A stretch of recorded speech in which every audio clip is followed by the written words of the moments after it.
when I was puffy, when I was unhealthy, when I had fat on my body and acne, I didn't want to be outside, you know. I didn't want to show myself. I had a cap on so that I could hide myself a bit. I had my hoodie on. You know, I didn't want to be seen. I didn't want to expose myself to society because I wasn't confident and I looked very unhealthy. So I call you Philip, right? Philip, yeah. Sounds good. Nice. And you're Leo. Yeah, you can call me Leo. So welcome to my interview, Philip. Thank you, Leo. Thank you. First of all, are you from Finland? So I'm born on an island that's located in between Sweden and Finland. And the island is called Åland Islands. It's a small island. It's a population of like 30,000 people. So it is in Finland, but like half my life I've lived in Sweden, and we talk Swedish on this island. Okay. So it's both worlds basically. Sweden and Finland. How many languages can you speak? I speak only Swedish and English. Oh, that's enough. Already Yeah. two. Yeah. Nice. So like, I guess there are mostly white people there. The random Yeah, question. mostly. There are mostly white people here. There is not a lot of immigration on this island, so mostly local people from Sweden and Finland. Yeah. So just to make sure, like, where are you located now? In between Sweden and Finland on a small island. So, That's like, called Åland Islands. What country is that? It is in Finland. Oh. So it's right in between Sweden and Finland, but it's a part of Finland. Yeah. Interesting. Yeah. So do you like living there? Yeah, 100%. I'm super connected to nature and everything like that. Like it's basically the countryside in a normal country. It's super cool, and there's not a lot of people. I live outside in the woods in a cabin, so we also have the sea right beside us. We have like a beach as well, so I'm super connected to nature, and that's all I'm preaching as well, to live more as human beings. So I definitely like it. Yeah. Do you think it's easier to eat a meat-based diet there? Maybe there are more Yeah, farms? for sure. Yeah, 100%. There's farms everywhere here, and when you go to the grocery store and you buy meat and organs and stuff like that, everything is local. So there's not mass production. Of course, we also get like foods from Finland as well, but most of it is local, I would say. It's interesting that technically you are from Finland, I guess, but Yeah. you don't really Yeah. consider that, right? Yeah, nah, because I can't speak Finnish. You know, I speak only Swedish, because as I said, only on this island we only speak Swedish. There's not a lot of, or there is a lot of Finnish people, but mostly like the people you meet outside and stuff, and in stores and so on, they only speak Swedish basically with another accent, I would say. It's like Finnish Swedish accents. Okay, interesting. Yeah. So would it be fair to say you mostly eat local food now? Yeah, 100%. I do only eat local food right now, and as you may already know, I eat an animal-based diet. So mostly beef and organs and eggs and stuff. That's local. Yeah. Is there any reason you want to specifically eat local food?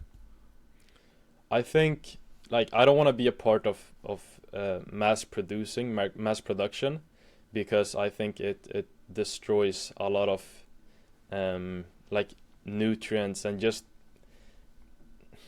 mass producing overall is not very, very kind to animals as well, and I don't want to see animals suffering. I still want the animals, the food that I eat, to live a good life, to live a healthy life, and that's why I only eat local foods, because they are, you know, if I eat beef, for example, they're outside, you know, eating grass, living a good life, just chilling. But if I eat mass-produced meat, they've probably lived a worse life by being inside, packed with other animals, getting vaccines, and some animals also gets very harmed in the process of slaughtering and stuff. So that's why I only eat food. So the thing is, you can still get good quality animal foods from other countries, right? So what are your thoughts on those? Yeah, let me give you a little more information. Yeah, I'm trying to figure out if you care about locality of food in terms of health. Yeah, of course, 100%. I mean, do you mean like the food itself? Yeah, it's like some people say if the food is produced in somewhere else, maybe it can confuse your body. I wonder if you care about that. I've never actually thought about that. But of course, if I eat a lot of exotic fruits, for example, from Africa or from some exotic country, then of course I think it can confuse my body a bit. And that's also why I focus on animal products itself, because during winter time here, the ground is frozen, we cannot eat anything from nature itself. We have to eat animal products like naturally. So that's also a good thing. Yeah. Sounds good. Do you live with other people?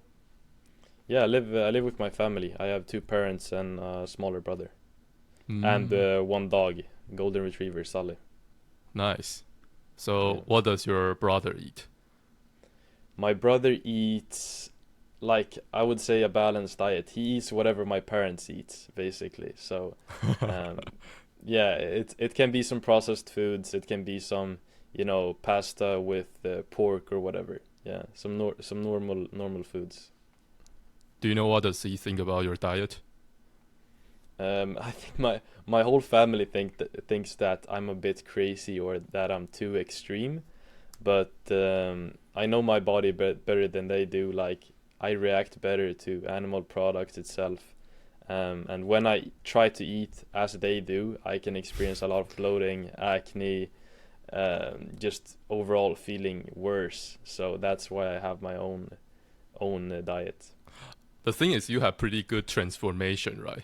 I know your acne used to be very severe, so they probably shouldn't have strong opinions about your diet, given that they can see your transformation.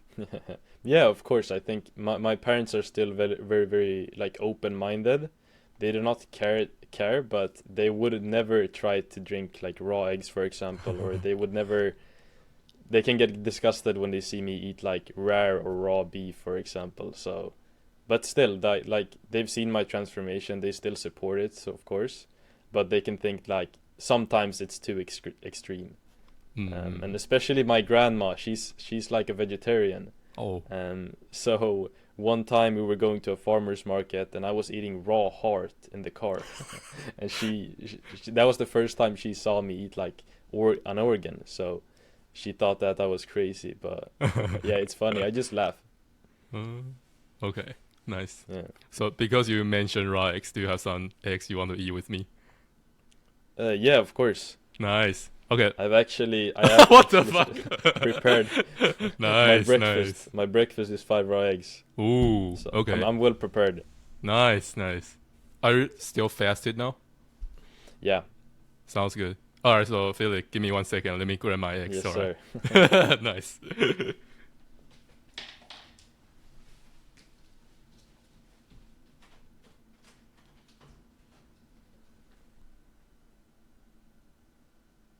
Got the raw eggs, boys and girls. Got the raw eggs. Animal-based diet is the way, guys, okay?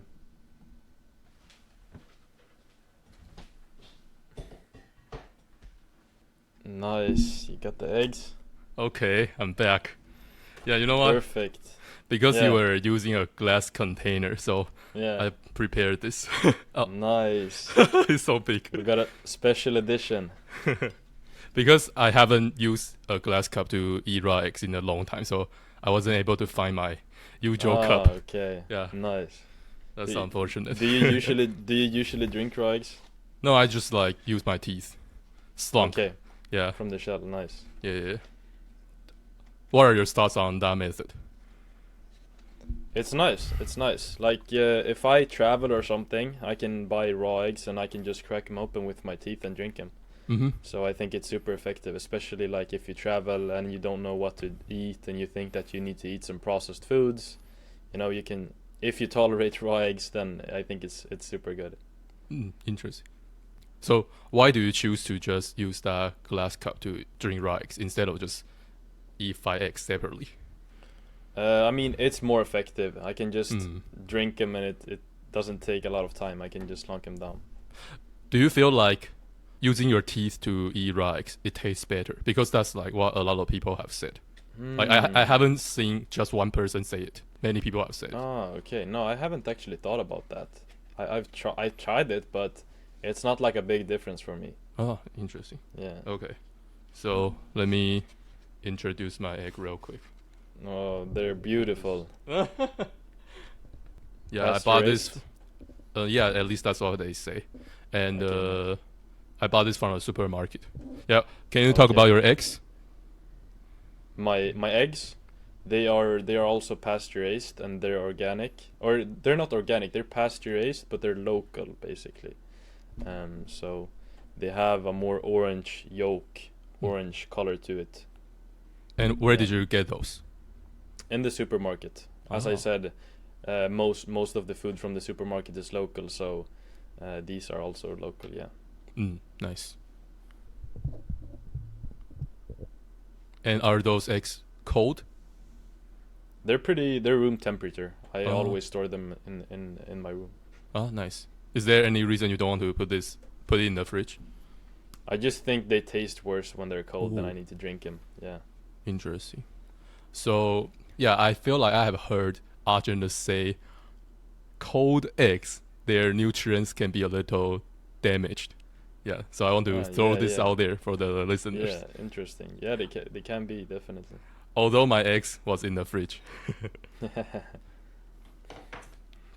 Yeah, because when I bought them, they are already in the fridge. So I feel like it would be better to just keep them in the fridge. Yeah, I'm not sure. I think they last longer though if you have them in the fridge. Okay, let me correct my egg. Nice. I only have one hand to work with. You got it, bro. I believe you. Oh, look at the yolk. It's pretty solid. Yeah, nice. That's solid. That's beautiful. Yeah, I feel like what I don't really like about this method is that once you crack open your egg, there's a lot of little egg white on the egg shell. Yeah, so for example, right now if I want to put this on my table, maybe there's going to be some egg white. Yeah, I understand. I don't know, I just grew to like using my teeth more. But it's cool that I'm doing this with you now. Nice. I used to do this a lot, just use a glass cup. Okay, perfect. How many eggs do you usually consume? Honestly, pretty few recently, but I won't get into the reasons. Okay. That would be too long. Yeah. It's not really related to my health. It's for other reasons. Oh, yeah, but cheers, Philippe. Okay, cheers, Leo. Let's go. Let's go.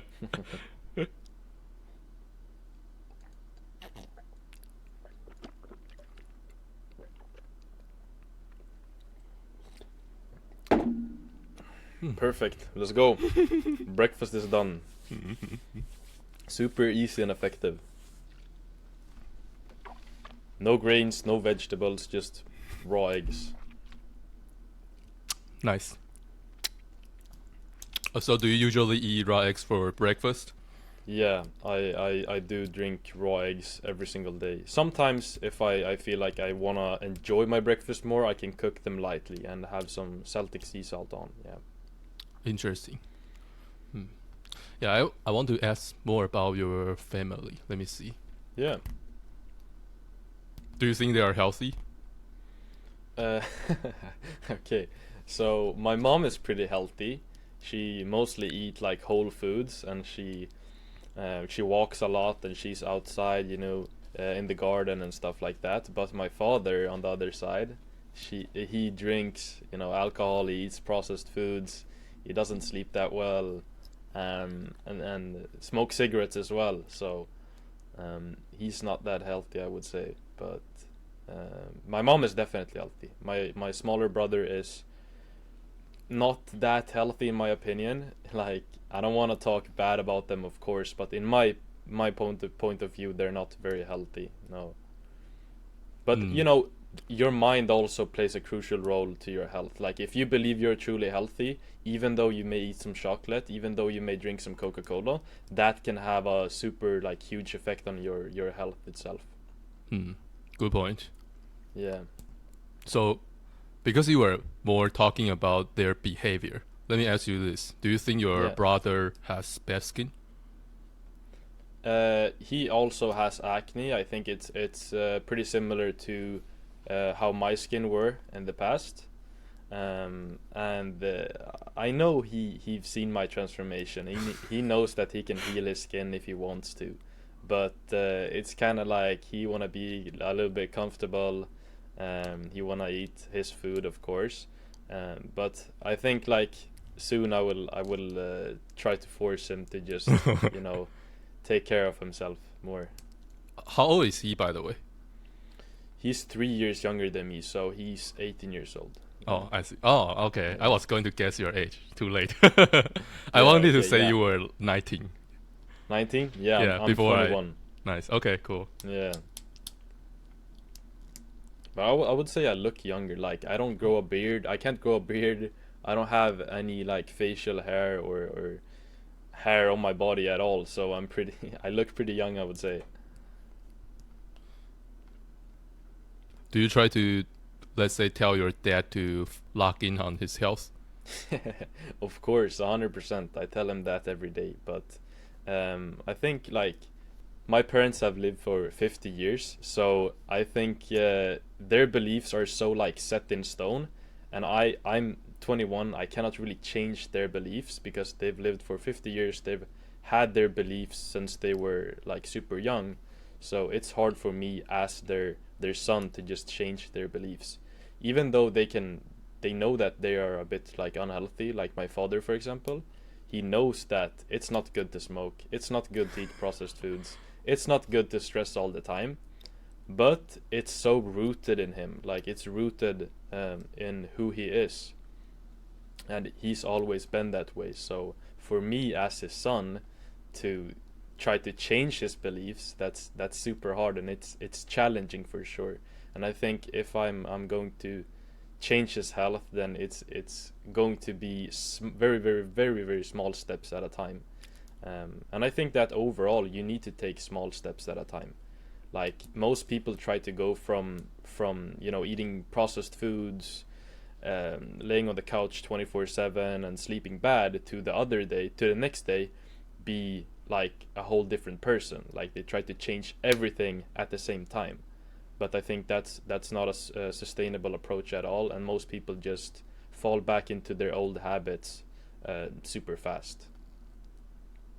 Has your family given you shit because of the way you eat, especially eating raw food? No.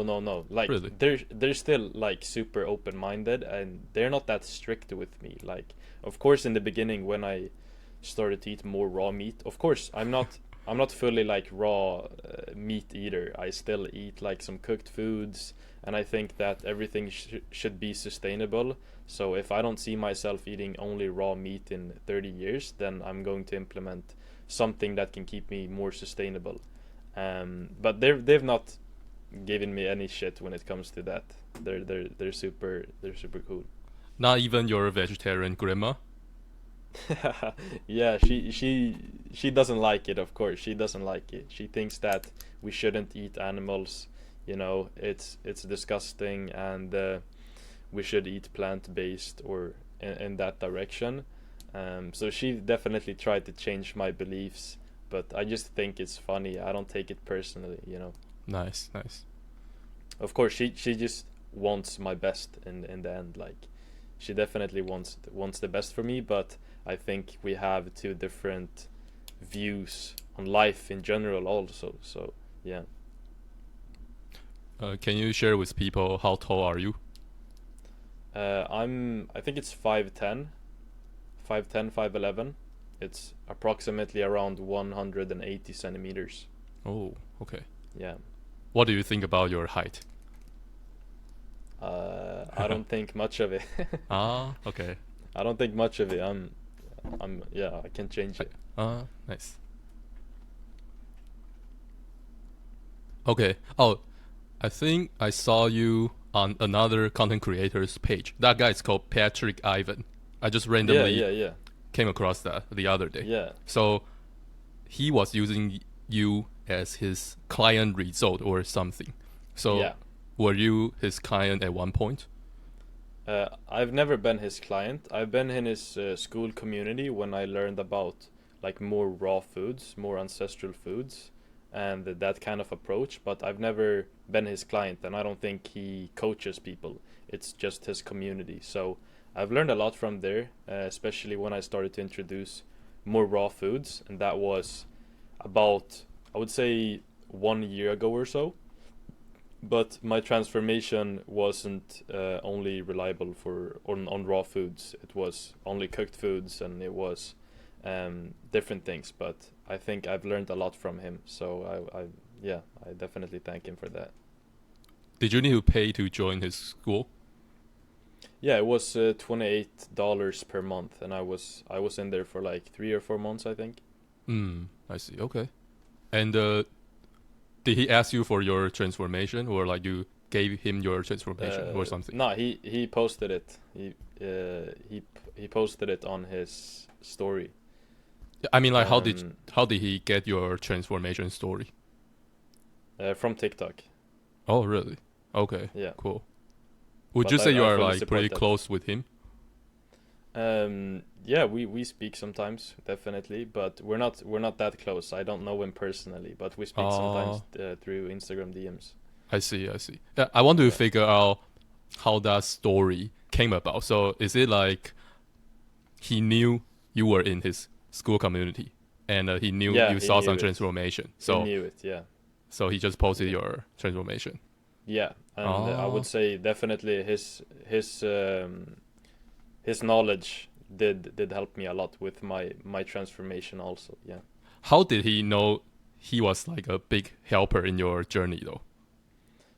Because I actually posted my transformation first on TikTok, and he saw that and he commented, and I was like, shit, it's Patrick Ivan. I follow this guy, and I'm in his community. So I thanked him in the comments, and I told him that I learned a lot from him. Nice. I see. Yeah, that makes more sense. Yeah. Okay, let's talk about your dietary journey now. So can you talk about what you were eating growing up? Yeah, okay. So my whole life, I would say, until recently, I've ate a lot of processed foods, I would say. And my parents hasn't been very strict with me. So growing up, I've also been a gamer. I've been gaming like my whole life, basically. And you know, when you're gaming, you also want to have something to snack on. And you know, I've been only eating like a lot of chips. I've eaten a lot of candy, sodas, but also normal food such as like pasta, salad, pork, stuff like that. Just normal food. But especially on the weekends, I've been eating a lot of junk food, unfortunately, and that caused a lot of insecurities in me as well. And I think that's why I got my acne in the first place. That's why I got bloated and puffy and stuff like that, because all the toxins and all the processed foods just accumulated over time. So definitely a lot of processed foods. I also remember when I was younger, when I was gaming, I ate one bag of chips, some soda, some candy, and I would say probably there was a period where on the weekends, every single weekend, I used to puke. I used to eat as much processed foods till I puked. And that's crazy, because I couldn't stop myself from eating it. So I didn't have a limit, and to the end, I puked. Like, probably, I would say every single weekend. So I think that's been causing a lot of damage internally, and also created a bad relationship with food in general. Did you think that was a big problem at that time, the fact that you had some sort of eating disorders? Yeah, 100%. I wouldn't say eating disorder, but like the puking just came out of nowhere. I didn't feel it. It just came out of nowhere. And at that time I was probably around 12 years old, like 12, 13 years old maybe. And definitely, like, it's definitely a problem. And I, like, if I were to you know, return to that time, I would try to do my best to not eat any processed foods, of course. Like, yeah. Yeah, I mean, at that time, did you try to do anything about that issue? No, I wasn't even conscious about health or anything at all. It was just Oh, normalized, and all my friends ate processed foods. All the people that I gamed with ate processed foods. My smaller brother ate processed foods. My parents ate processed foods on the weekends. So it was very normalized, and I thought that it was just reality. It was just how it worked. random question. Are you in your own room? I'm in my own room, yeah. Okay, yeah. I was thinking it would be pretty cool if you can talk shit about it, like when they can hear Yeah. it. No, my brother is next door sleeping, but we have our own little cabin here, Sounds good. so it's only me and my brother. Yeah. Uh, good, good, good. Um, what did you think about eating meat and eating plants when you were growing up? I think I was a big fan of meat. I was a big fan of animal products in general. And I loved it, of course, but it was also blended with like pasta, different sauces, and stuff like that. So it would taste better, I guess. But I was definitely a big fan of animal products. I didn't eat a lot of salad. Uh, like salad, I don't think anyone is a fan of salad when they're young. Like, you can see on like pages when people try to feed their son or their babies like salad or broccoli and stuff, and they don't eat that because they follow their nature, you know. They want to have animal products, meat, organs, eggs, you know. Good point. Yeah. Yeah. What about what did people teach you? Like, did they say you should cut down on your meat intake or you should eat more vegetables? During that time, I don't think anyone was afraid of eating meat. There wasn't like a limit on meat consumption at that time. I think this was like 8 years back. I don't think anyone was afraid of eating meat. I think it's just recently that everyone is getting scared of eating animal products, and there's a limit on it suddenly. But yeah, at the time I wasn't even conscious, so I can't remember a lot of stuff from that time. I see. Interesting. Yeah, So I guess you were just eating what you had access to and exactly. kind of What following tasted your good. instincts. Yeah. Exactly. So if I had processed foods at home, I definitely ate that. There wasn't no barrier in between. hmm Are you like pretty strict with your diet now? No, no, I wouldn't say I'm strict with my diet at all. Actually, um, like, of course, the most optimal thing would be only like meat, organs, raw milk, and stuff like that. But I would say sometimes when like my parents cook up something, I don't have access to grass-fed meat. I can have like dinner with them and not feel bad about it. Of course, they do not cook in seed oils, for example. They do not eat a lot of pasta. They still eat like mainly whole foods, I would say, but it's more with sauces and other like extra unnecessary ingredients that they add.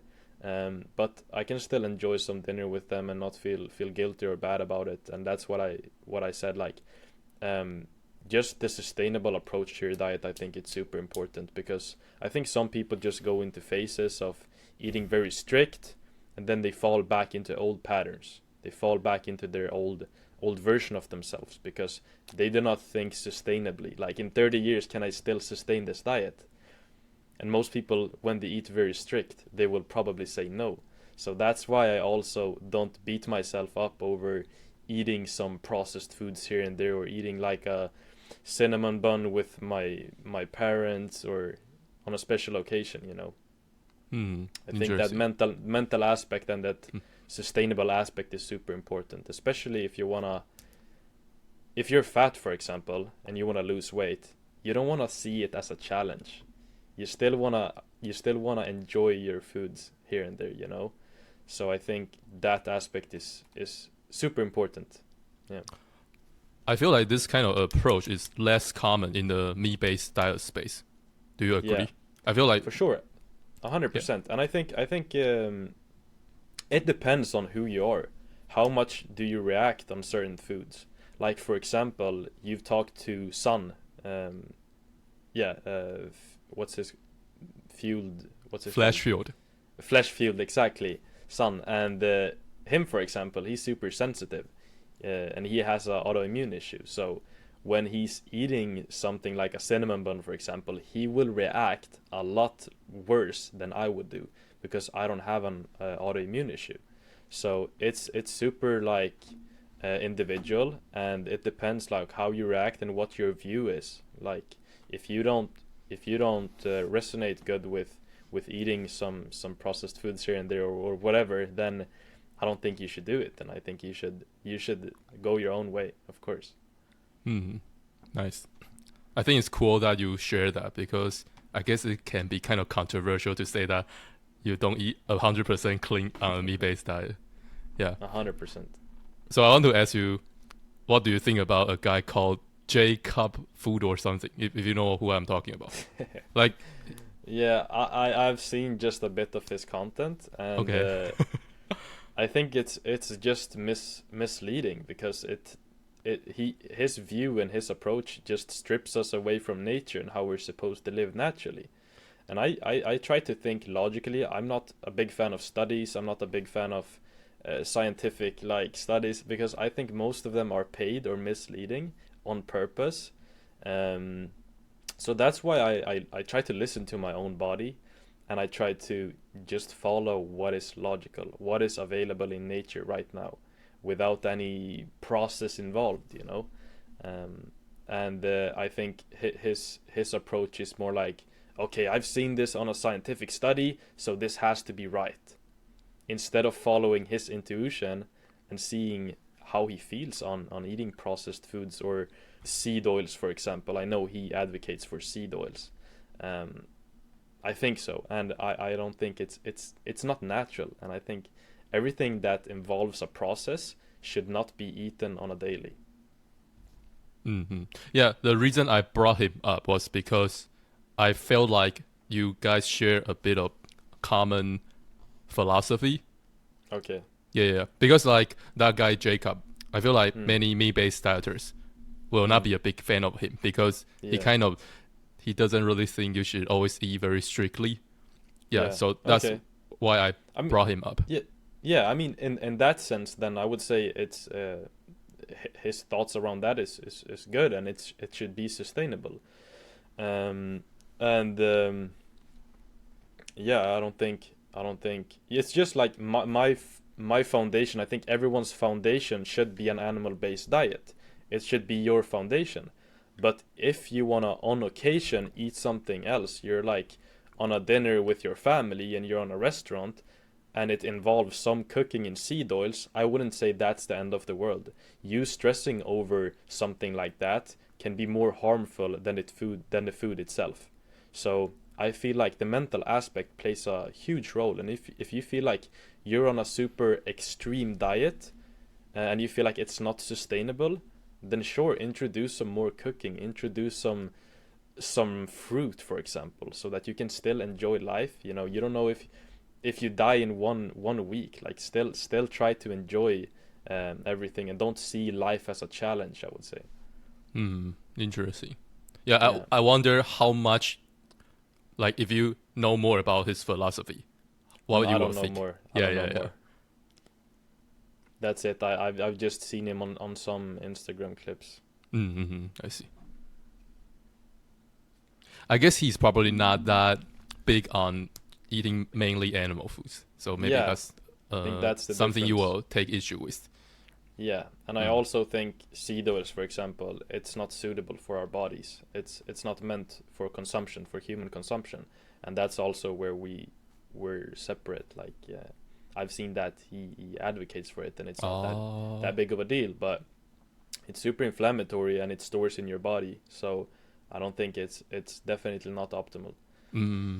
I see. Cool. Yeah. So did you just went meat based after the standard diet phase? So I think it was around like last year, for example, I ate a lot of meat based, but it wasn't strict at all. Like I still ate processed foods, I still ate a lot of vegetables, and that's also why I had my acne.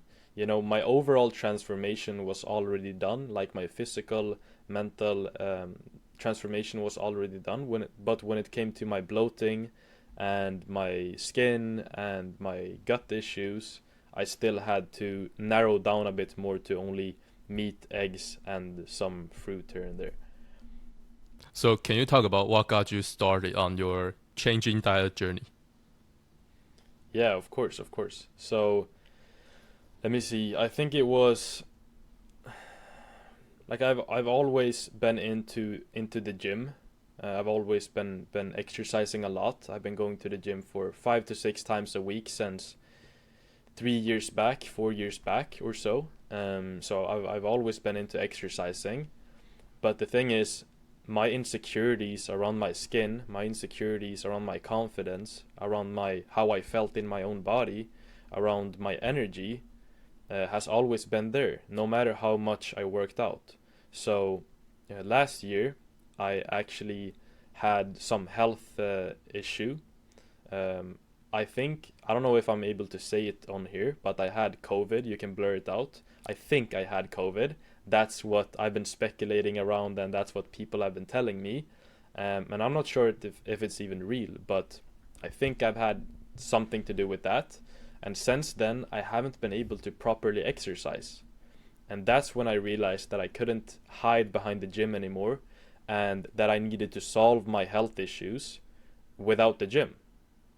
And that's when I realized that my sleep was bad, my diet was bad, I still had a lot of cravings, my energy levels were bad, I wasn't confident at all without my muscles or without my gym. So that's when I realized that, okay, something needs to change. I don't know if it's my diet, I don't know if it's my habits, my routines. And that's when I started to narrow down my diet a lot. I started to look more into the animal-based diet, to the carnivore diet, and I started to slowly narrow it down. So I think it was around 1 year ago, that's when I really started to narrow my diet down. So at that time, I started to eat more meat, more eggs. I ate some avocados. I ate some sweet potatoes. I drank bone marrow and slow cooked beef a lot. And I kept it very narrow just to see and analyze how my body reacted. And that's when my acne disappeared after like also introducing digestion walks instead of just laying on the couch. That's when my acne started to slowly disappear. That's when my bloating disappeared. That's when my sleep got better. And since then, I haven't turned back. My skin has always been pretty good. And I felt very good. Like my energy has always been stable. And I've managed to be healthy and energized without the gym. I just focus on the things outside of the gym, you know? So, yeah. Would it be fair to say it's not too hard for you to believe in a meat-based lifestyle when you first came across it? Because based on what you were saying, people didn't really brainwash you on meat and vegetables when you were little. Yeah, 100%. When I first looked into like the meat and animal-based diet, I think I came across Paul Saladino, and just his approach, just how he looked, him showing all the fruits and the meat. It looked super nice. Like it was very like magnetic, and I wanted to eat that. I craved that. So that's when I first tried like the like his approach of diet, and I think it went super good. Like yeah, I think in the beginning I just loved it. I Nice. liked it a lot, and I thought that it was sustainable because in the past I've tried like adding more salads. I've tried to eat more protein shakes, just upping the protein intake and stuff like that. But that never worked. I still had my issues with my health. Um, so when I actually saw that it was good to eat meat, it was good to eat fruits and animal products, that's when I felt like, okay, this is probably for me. And it was for me, and yeah, I still have that diet till today. Mm. Do you think your belief on food when you were like before you came across a meat-based diet, do you think that kind of belief is pretty common in your country where you live? Yeah, because what I'm trying to ask you is that I feel like most people, when they first come across a meat-based diet, they are going to be like, this is crazy or something. They are going to feel like it's a little inflammatory. But I guess your case was different. Yeah, I mean, as I said, I've always been eating meat. I've always been eating a lot of meat, but it has been with other ingredients, with vegetables, with sauces, with stuff like that on the sides. So it's always been common for me to eat meat, but only meat-based hasn't been common. And I think that around me there's not a lot of people that ate meat at that time, like only meat. So no, I wouldn't say it was very uncommon, but yeah, my family was also super open-minded to it. I was super open-minded to it, so it just felt right. Interesting. Yeah. So you have kind of talked about your transformation already. Yeah. Can you talk more about how your mental health improved? What did you say? Oh, can you talk more about how your mental health improved? My mental health improved. Of course, I think when my diet was worse, I had a lot of brain fog. I also were addicted to artificial dopamine from my phone, and I think the correlation between your phone addiction and your unhealthy foods, like food intakes, has a big correlation. So I've definitely dealt with a lot of brain fog. And when I switched to an animal-based diet, I think everything cleared up, because when I had less dopamine from my food intake, I didn't eat sugary foods and processed foods as much. That's when I also realized that I need to cut down on my like scrolling on the phone all the time. So in combination with that, I think I've definitely gotten more like mental clarity, and I've gotten a lot more confident, and the mental aspect has definitely improved, yeah. Interesting point. Yeah. I guess when you have more brain fog, you become less aware of your problems, right? 100%. And you're just on autopilot. You're just someone that's consuming all the time, consuming, not only foods but content as well, like on your phone, on your computer, on your TV. And when you're dopamine dependent from scrolling all the time, when you get off the phone, you will also look for other dopamine sources, and that's often leading to you eating processed foods. You go to the kitchen, you see if anything's magnetic there when it comes to dopamine. So you eat some sugary things because you're now dependent on dopamine. So that's an interesting thing, and that's why I also preach to just get off your phone, because if you're addicted to your phone, you will also be addicted to artificial or processed foods, I would say. So there's not only the diet part that's important. I would say there's different aspects to it, and if you truly want to be healthy, you should take your phone addiction into consideration as well. Okay. So your skin used to be pretty bad. Did you try doing something about it in the beginning? 100%. I'm trying to understand what kind of wrong methods you have experienced. Yeah, 100%. So when I first had very bad skin issues, I couldn't think what the problem was. I couldn't figure out what the problem was, because my parents also, they said to me, what is the issue? We cannot get it. What are you doing wrong? You're working out, you're drinking your protein shakes, you're eating salads. What is wrong? And so that's when I started to look for skincare. I think it's called dermatologists when it comes to your skin. So I went to them, and they applied a lot of toxic chemicals that was super strong. That was it was peeling off my skin basically slowly to dry out the acne. And I went there. I paid a lot of money to them, and I had a super expensive skincare ritual that I thought was going to work, but it didn't. Or I think after a couple of months of doing it, even though I had a bad diet, it actually worked. But I was super pale. I was super dry in the face. The acne got better, of course, but I think I didn't feel good at all. And it was actually a cream that I had to apply 8 times a day. So when I was going to school at that time, I had to bring this toxic, what's it called, face cream to school to apply it. So I had to go to the bathroom and apply it like every hour, I would say, or so. So I've been experiencing a lot with skincare, but right now I'm not doing anything at all. I'm just focusing internally on what I consume and how I live, and that's the way. Just back to basics. Yeah. Nice. Okay. So I guess your skin conditions start to flare up again, right? Because you mentioned it was working in the beginning. Yeah. 100%.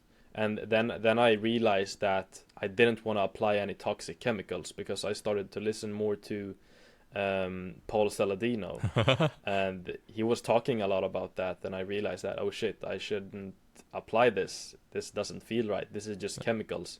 It disrupts my hormones, and this can lead to other damages internally. So I stopped with that cream. I still had the same lifestyle, the same diet, and the acne came back.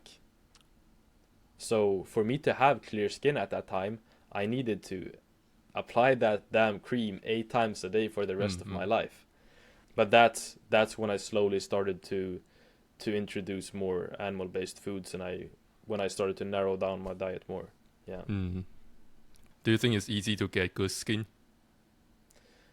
I would say it's easy. Like it's simple, but if you're addicted to bad foods, you're addicted to laying up on the phone late night, you're addicted to those things. It's not easy, of course. It's not easy to quit your addictions, but it's simple.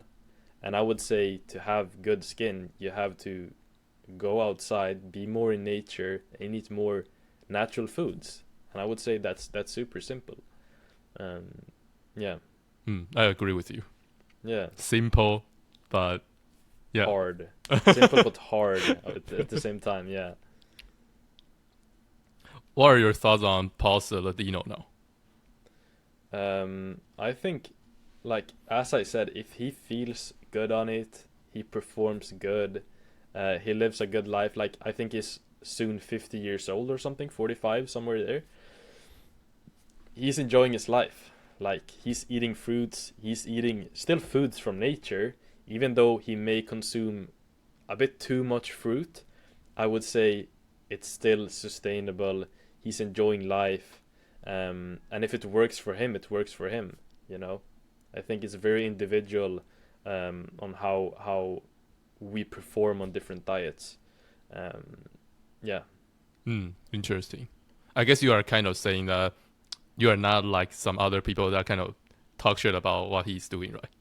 No, of course not. I'm not talking him. shit about that. Yeah, of course, I respect everyone. Like, I think as soon as you truly follow your intuition and you truly think it's sustainable and you feel good, you're able to have good mental health, and you can exercise, or you can be physically active, and you don't feel like you have problem with your energy or internally or anything like that, and you truly give your honest opinion to people, and I think it's fine, 100%.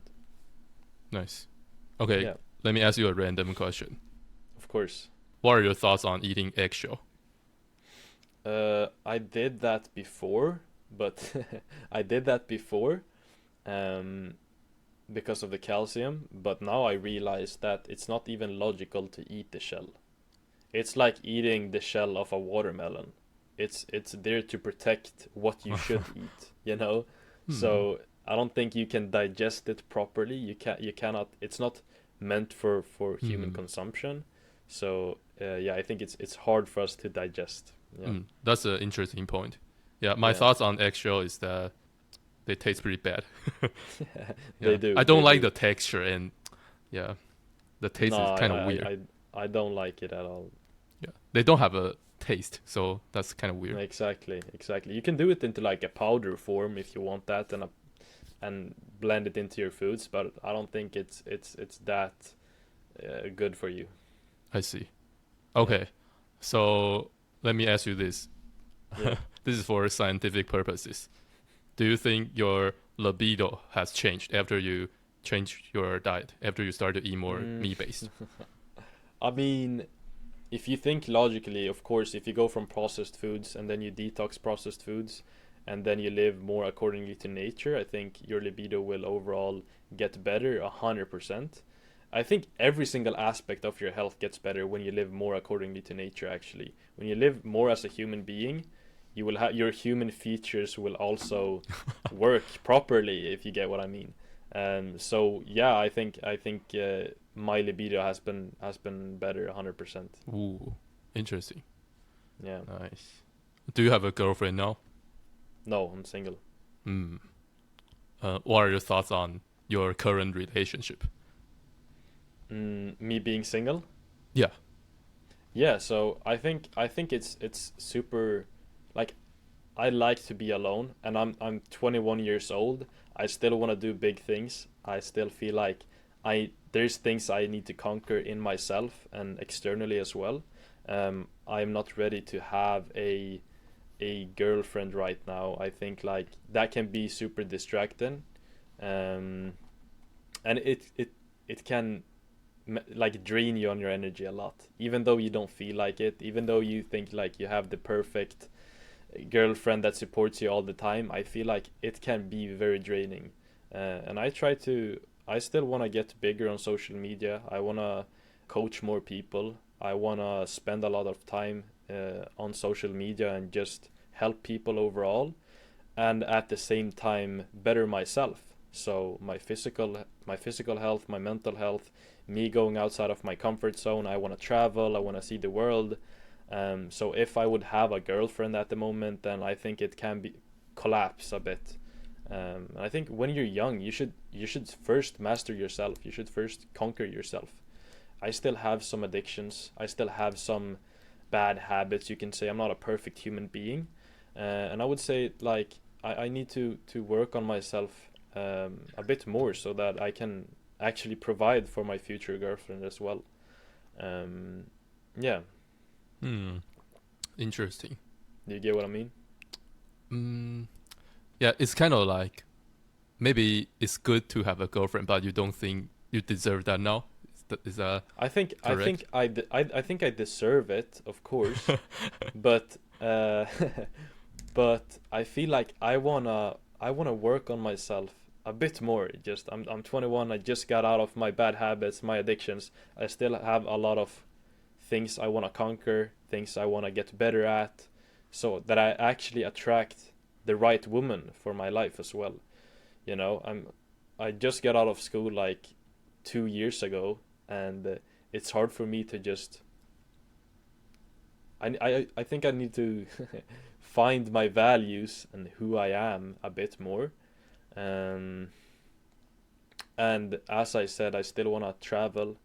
I want to focus a lot on my work, and I just want more experiences, and I want more self work, you can say. Yeah, since I'm still so young.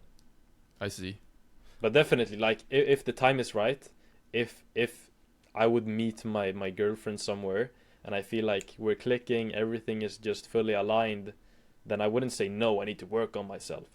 I would go with the flow, of course, 100%, but I haven't met anyone that's aligning with my vision and my future. Okay. Yet.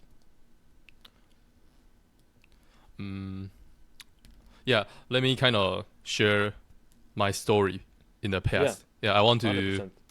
Kind of dive deeper into the relationship topic. So I used to have some loneliness problems, and I didn't like the fact that I was single at all. Okay. Like I felt very needy and lonely. Okay. Yeah. Do you ever feel this kind of emotion, given that you are single now? Um, of course, like it's in our nature to have a partner. Of course, especially when our testosterone is high as young men, and we're at that age where we should maybe naturally find a girlfriend or someone to partner with.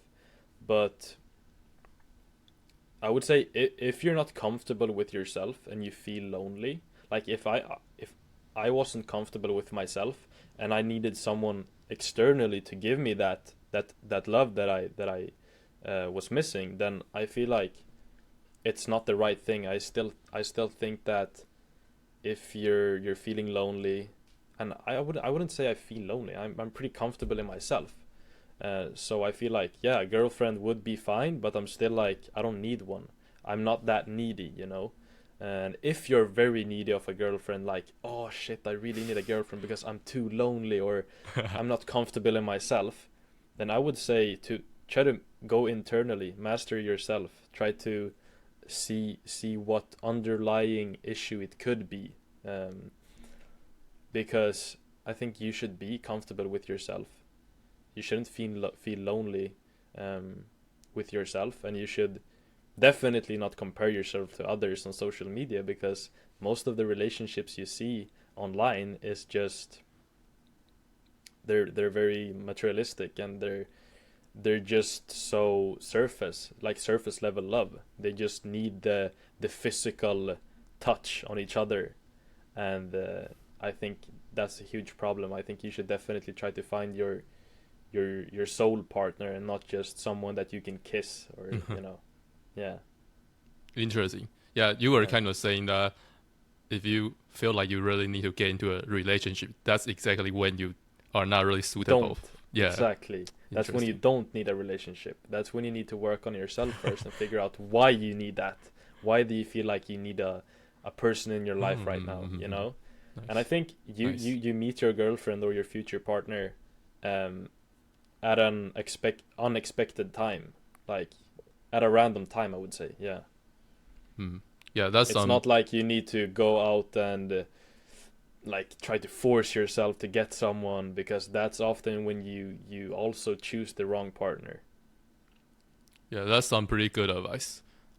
I feel like a lot of guys, when they want to get into a relationship, they just try very hard to get girls. But that's like not how you should do it, right? It's the same thing with everything you do here in the world. Like if you're trying so hard to be successful, you're trying so hard to be healthy, then that thing is just going to run away from you, because that tense energy in between isn't meant. You need to be calm. You need to attract it, kind of, I would say.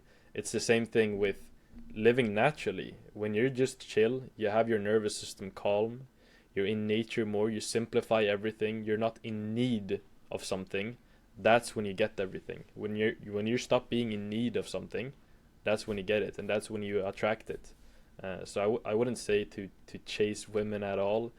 I wouldn't say to chase anything. Just conquer yourself first. Yeah, I feel like that's definitely healthier, because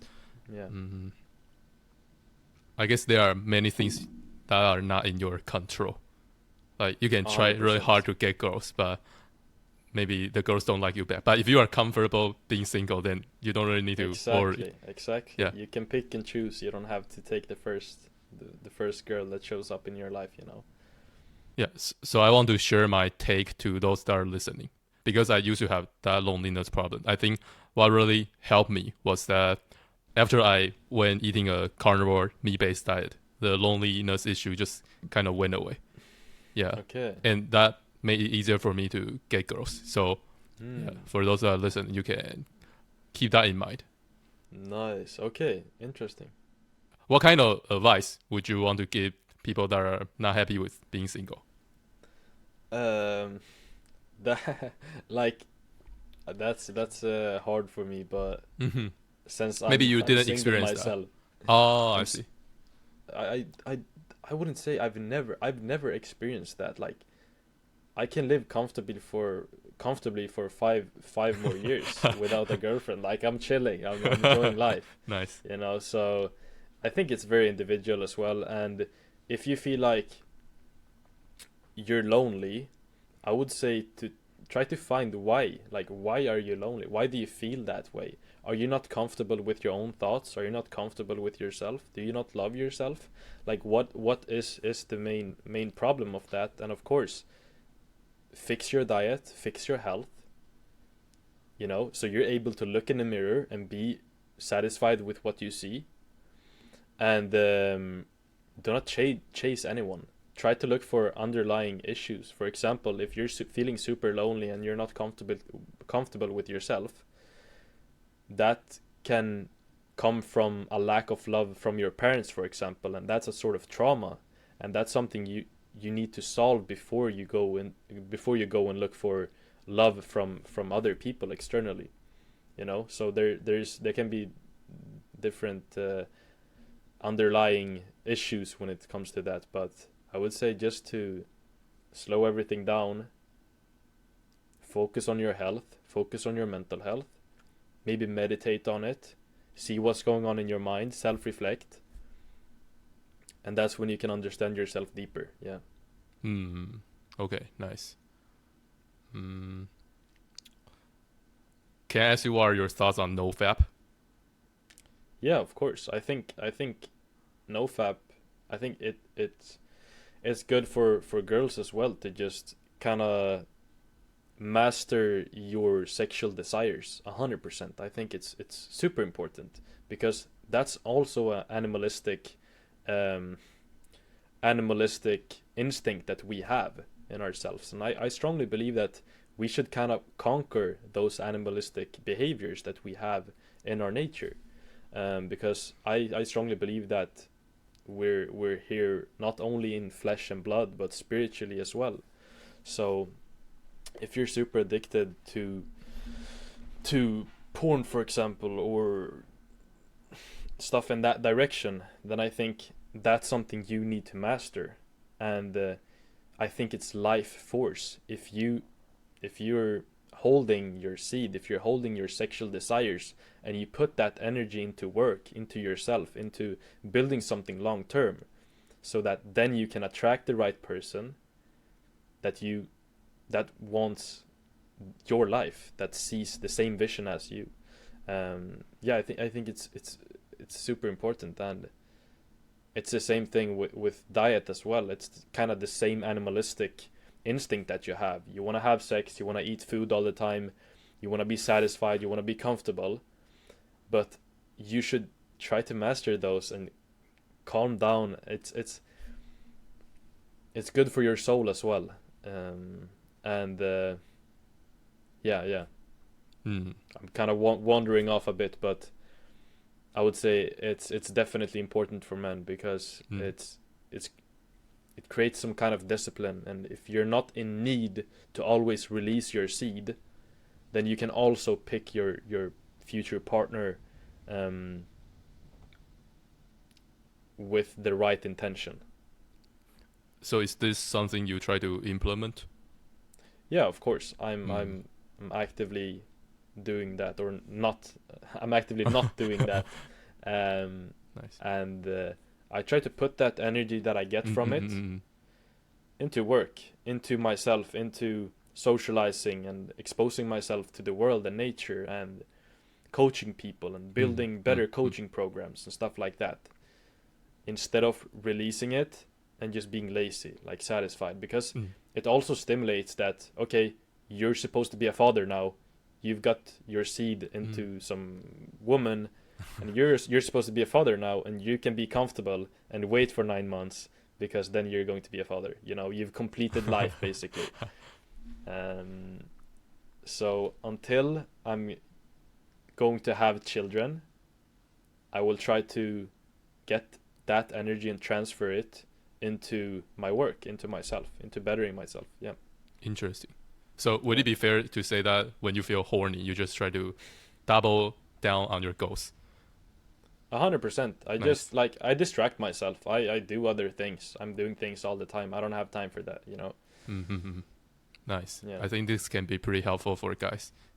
Yeah, 100%. To like motivate it in a way. Because Yeah, I bet a 100%. lot of you that are listening, you are porn watchers. Yeah, yeah. That's destroying your soul and your future. I'm kidding. And if you're giving into that though, if you're giving into that and you live with that for a long time, eventually you will look back in disgust. If you eventually overcome it, you will look back in disgust and regret it. Mm. And I think something like that, it's super stimulating. It's like taking a drug, right? So when you're addicted to that, it's a high chance you're also addicted to eating processed foods, because it's all about your dopamine system, you know? It's all about your dopamine system. So scrolling, processed foods, being lazy, and watching porn and releasing, it's all adding up, and you're going to get depressed from that. Like, it's not just one thing you need to conquer, because if you conquer your diet but you do not conquer the other three things, you will fall back and you will eat processed foods again. That's how it works, you know? So all these things goes hand in hand. You need to conquer all four to truly be satisfied and to truly be disciplined with yourself. Mm. Yeah, but I'd say it definitely takes some effort. Yeah, 100%. It's not easy. Like, it's not easy. Like, kings used to fall because of lust, you know? So it's definitely not easy. It's in our animalistic nature. Mm. Yeah. Aside from your skin, what do you think was your worst health issue? My worst health issue, I think, it was just my body and my energy in general. Like, I was very bloated and I had excess fat. Mm. So that was a huge part of my health issues. Like, it was my bloating and my fat. Yeah. When you say bloated, do you mean you had a lot of gas, or it's just like your belly was sticking out? Gas, belly was sticking out, burping all the time, and just puffy overall, just very inflammatory. How do you say it? I was very inflamed, and just puffy overall. I didn't feel confident at all. And I've always had wide hips, so when my love handles got bigger, my insecurity around my body also got bigger. So I used to wear pretty baggy clothes to cover up that I had wider hips. All my life, basically. Yeah, so I think around just my body and how I looked, I just looked like a zombie, basically, and I didn't feel energized. Even though I went to the gym, I forced myself to the gym. You know, I took pre-workout, double scoop, music, like, to hype myself up to get the energy that I needed or that I wanted to work out. You know, if I didn't have my energy drinks or if I didn't have my music, I would have never gone to the gym at all. You know, yeah. Do you think you were less healthy compared to your peers? Or everyone was operating on that level? To my what? Parents? Your peers. What's peers? Like your friends. The people around you at that age. Yeah. I think my friends didn't have the same issue. I think when I was growing up, I ate a lot of processed foods and I was only gaming, while they did some other things. You know, they were still outside, they still ate pretty decent, but I think I damaged myself internally so much so that later on when I started working out, I still had these issues. So my friends didn't have acne, they wasn't bloated, they could tolerate processed foods without even noticing any difference in their bodies or their energies.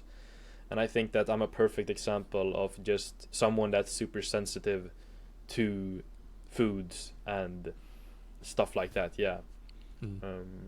So I think definitely I was the most insecure one in the friend group that had the most health issues, and my friends couldn't understand what was wrong with me. You know. I guess a big factor was that you were too addicted to video games. Yeah, 100%. As I said, when you're addicted to video games, you're also addicted to processed foods. So, staying you're up not late, going out. Exactly, staying up late, just isolating in front of your screen, getting blue light that spikes your cortisol. You know, it's not good, especially late night when you're trying to sleep. You stimulate to your brain that it's daytime. So also with my circadian rhythm and just my whole body's cycle was just off. Like it was off. Yeah. So there are some people that are trying to get their skin better. Maybe they go to some doctors, but their situation is not really improving. As a person who has healed his skin, what kind of advice would you give them? I would say to simplify everything. Do not try to add things. Okay, you don't need to add anything. You need to simplify and cut back on what you're already doing. Okay? So, simplify, self-reflect, and then also do some intermittent fasting. You know, don't give yourself anything. Just let your body heal itself for a bit in the beginning. Heal itself, let it cleanse out. And then when you start introducing foods again, like if you fast for 16 hours, for example, 16 to 20 hours, then when you start to introduce foods, introduce the right type of foods, okay? Something that you can still enjoy, like eggs, for example, maybe some fruit. Then go for a walk after every single meal, so you support your digestive system, okay? Because when you're laying down after a meal, a big meal or so, and you do not move your body, then everything is going to be harder to digest. You're not supporting anything at all. Also, there will be a higher risk that you get cravings if you lay on the couch, because you get addicted to dopamine again. Like if you're laying on the couch scrolling on your phone, when you get off the phone, you will start to look for other dopamine sources. So that's when you're going to go to the kitchen and eat processed shit. So get outside, be outside as much as possible. Do not apply anything to your face. Get sunlight. Be outside more than you're inside. And simplify everything. Cut back on your screen time. You know, be with yourself a bit. Self-reflect. What's going on in my mind? You know, I think that's super important, because if you're not self-aware at all and you're just consuming shit all the time, you will never be able to actually find what's causing your acne or your health issues, your bloating, your excess fat, whatever. So be more self-aware and just simplify your health. You know, cut back to basics. Okay. I want to know if your pretty bad acne affect the way you behaved. Yeah, I it's not just the acne. It was my confidence overall. When I was puffy, when I was unhealthy, when I had fat on my body and acne, I didn't want to be outside, you know. I didn't want to show myself. I had a cap on so that I could hide myself a bit. I had my hoodie on just so that I could, you know, I didn't want to be seen. I didn't want to expose myself to society because I wasn't confident. And I looked very unhealthy. And yeah, so it was definitely affecting like how I acted and how I was in social situations. Yeah, I've always been like insecure. I've always been the shy kid. And when I got the health issues as well, that just amplified, and I got even more insecure. Yeah. Would you say you are much more confident now? Yeah, 100%. But yeah, like I'm definitely more confident. I'm just me talking to you is going outside of my comfort zone, but I can still talk, you know. I'm still confident in myself and my approach. But as I said, I've always been shy. I've always been insecure. And I just, when I got my health issues as well, that just got worse. But now that I actually focus on the right things, I focus on my health. I can enjoy some dinner with my family without overthinking about the consequences of that. Yeah, and the reason I posted on social media was just to inspire people, was to help people, and just spread the truth. So yeah, definitely. Nice. Oh, I want to ask you this. Yeah. If I make your skin and your body look worse now, do you think you will be as insecure as before? If my skin was worse again. Yes. Or, okay, no. But your mindset is your mindset now. No, 100%. I wouldn't be as insecure. I still have I'm still rooted in myself and in who I am, and I know exactly what to do to get rid of the acne. So like I know like in a couple of days that will be gone again, because I would implement intermittent fasting, bone broth, and just meat and eggs, and then going for walks and getting sunlight, applying some beef, what's it called, beef tallow to my face, and yeah, that's it. I already know the approach. I already know what I'm supposed to do if I do get acne back. And sometimes I get my acne back and I get bloated, but that's also in combination of me eating something out of the ordinary, you know. So I always go back to my roots and back to my foundation. I guess that's like a hidden benefit of changing your diet.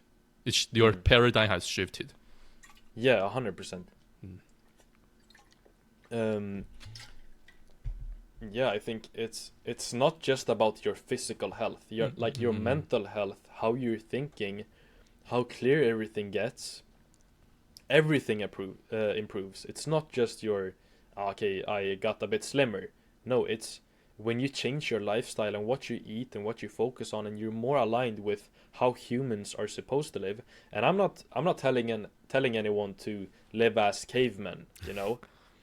You don't have to live as cavemen. Like, I'm sitting inside now looking at my computer in the morning, but then I'm going outside, I'm going for a walk, I'm going to eat natural foods, I'm going to work on my computer. I'm still managing to have the energy that I want. I'm still managing to have the energy that I want, the confidence that I want, just because I focus on the small things.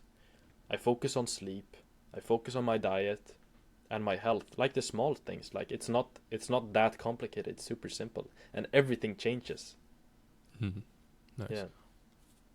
Do you try to get a lot of sunlight? Yeah, 100%. Like on all your body? Yeah, when I can. Like during the summer, of course, like I try to expose as many parts of my body to the sun, because I think the sun is source of life, and I think that we're supposed to always be in the sun. But now, when it's starting to get winter here in Scandinavia, I think there's not a lot of sun, and at the same time I can definitely appreciate the warmth that comes from the sun when it's cold outside, because you can sense the contrast of the cold air and the warm sun. So I still try to be outside as much as possible, whether the sun is outside of or not, you know. I still try to be outside as much as possible. And also I can take my computer outside just to work, you know, sit at a park, sit outside at a cafe. I try to maximize my time outside, and that's been improving my health a lot. So this brings me to my $1 million question. Do you know what I'm going to ask? No, I don't know. Have you sunned your balls before? Have I sunned my balls before? That's a personal question, and my family will be watching this. But yes, I have sunned my balls. Oh, okay. Cool. Yeah. Do you think they will mind this? I'm not sure. Oh, really? I have no idea. Oh, okay, cool. Have you worn braces before? Never, no. And have you had your teeth removed before? No. Oh, nice. So are your wisdom teeth out now? No. Oh, it's not out. Oh. No, they're still in. Yeah. Interesting. Okay. Yeah. Are you happy with your teeth? Yeah, 100%. I'm happy with the way I look, and with my teeth. Like, you can see my teeth; they're pretty straight. Can you do this? Yeah, looking good. Nice. Yeah, W. Thank you. Nice. So yeah, I'm super happy with my teeth. Do you think many people are wearing braces there? I'm not sure actually. Oh, okay. I'm not sure. No. It's definitely a pretty big industry. Yeah, definitely, 100%. And I think I've seen that it narrows your face down. But I'm not sure. I think it's. I'm not sure. I haven't looked into that, but I know that it can definitely cause some health issues. Yeah. Right. Nice. What about your brother's teeth? I hope he don't need to get some braces or have his teeth removed in the future. He had braces in the past actually. Yeah. Wow. Okay. But his teeth they're good. Okay. Good. I see. Did you notice a improvement in your teeth health? Not really. Like I haven't thought about it actually. I haven't put any thought around it. But logically, yeah, I think it generally, like, I think it improves like the health and the strongness in the teeth. But I haven't thought about that. Have you tried doing anything for your jaw? Like your facial development? Things like mewing or stuff like that? No, like I'm always thinking about having the correct tongue posture, and then I've chewed mastic gum before, but that's it. I don't practice anything around that. Nice. What about like okay, maybe you didn't think too much of this, but do you have any thoughts on how to get hollow cheeks? I think just getting leaner overall and not consuming as much carbs, especially for me. I lean down in the face, so definitely just having the right diet and not consuming a lot of inflammatory foods and not a lot of carbohydrates, I would say, would definitely help with narrowing down your face and getting slimmer overall. Yeah. I agree. Yeah. And you are not nearsighted? No, I think I have pretty good. I have Nice. pretty good eyesight overall. I think everything works properly. Yeah. What about other people in your family? Both my parents have glasses. Yeah. So, but they're also getting older. Even though I don't think that's a good excuse, I think it's still related to your health. But they have glasses. Yeah. Do you think they wear glasses to see far away things or close things? Close. Oh, okay. So that's like looking at your phone or reading a book, for example, or something like that. Yeah.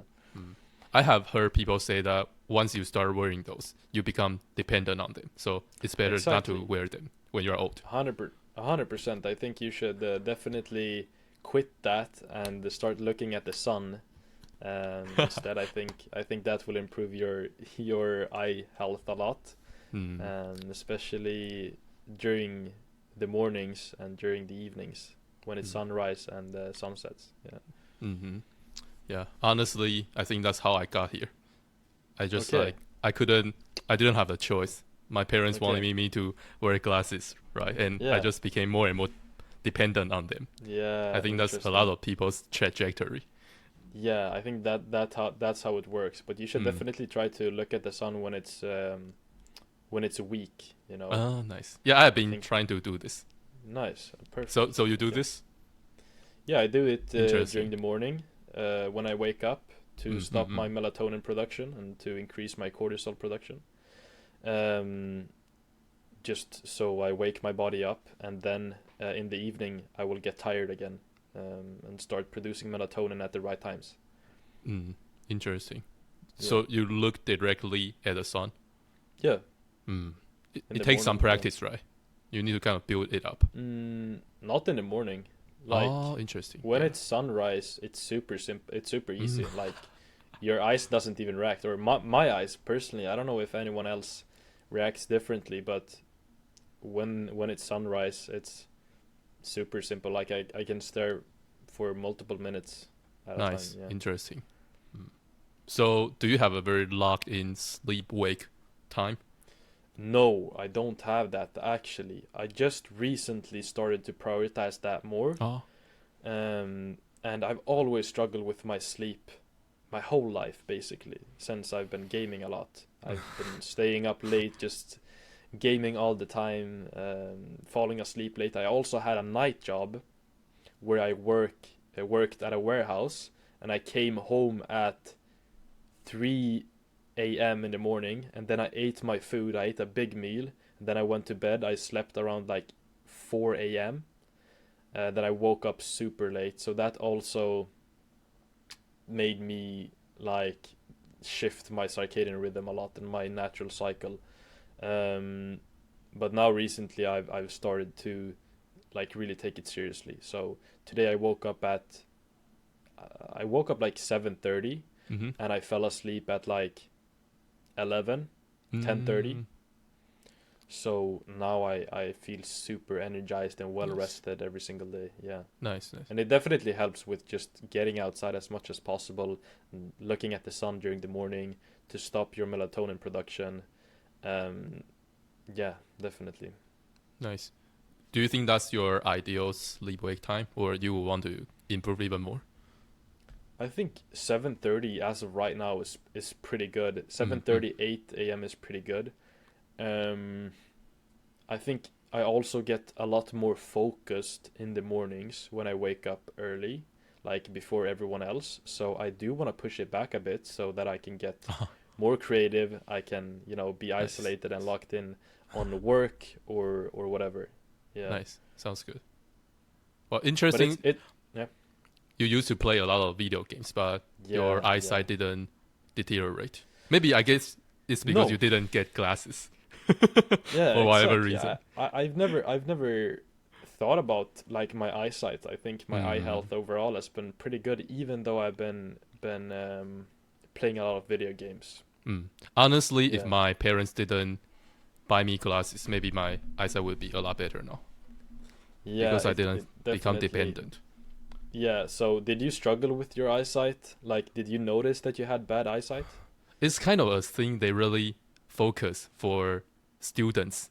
So basically the school will tell parents that, your kids have bad eyesight, you need to do something about it. So interesting. Yeah, that's interesting for sure. Yeah. Maybe there's some conspiracy there. Exactly. Okay, let me see. Well, can you kind of talk about what do you eat now? Maybe you have talked about that, but I want you to be more specific. Yeah, 100%. So I can tell you what I ate yesterday, but it varies a lot. But I would say my main meals are always the same. So yesterday I drank 5 raw eggs for breakfast. That was around 8 or 9 a.m. Then my next meal, I went grocery shopping at like 2:30 p.m.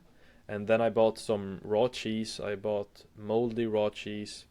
I bought some more eggs. I bought butter. And I think that's it. Then when I came home, I ate some raw cheese with some raw honey. Then shortly after that, I made beef tartare. So grass-fed beef with some egg yolks, 2 egg yolks. And then I had some sauerkraut on that, actually. I tried that. I have just small amounts. Whenever I have some vegetables, I have a small amount. Then I had some hot sauce, some natural hot sauce on that, just a little bit for the taste.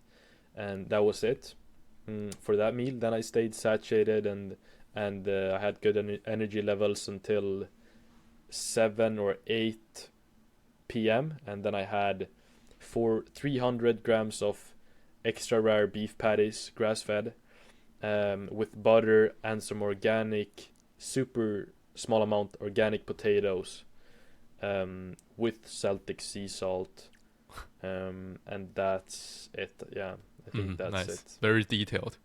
Oh yeah. You don't always drink raw milk, right? I don't actually have access to it here, unfortunately. It's really? very strict on my island.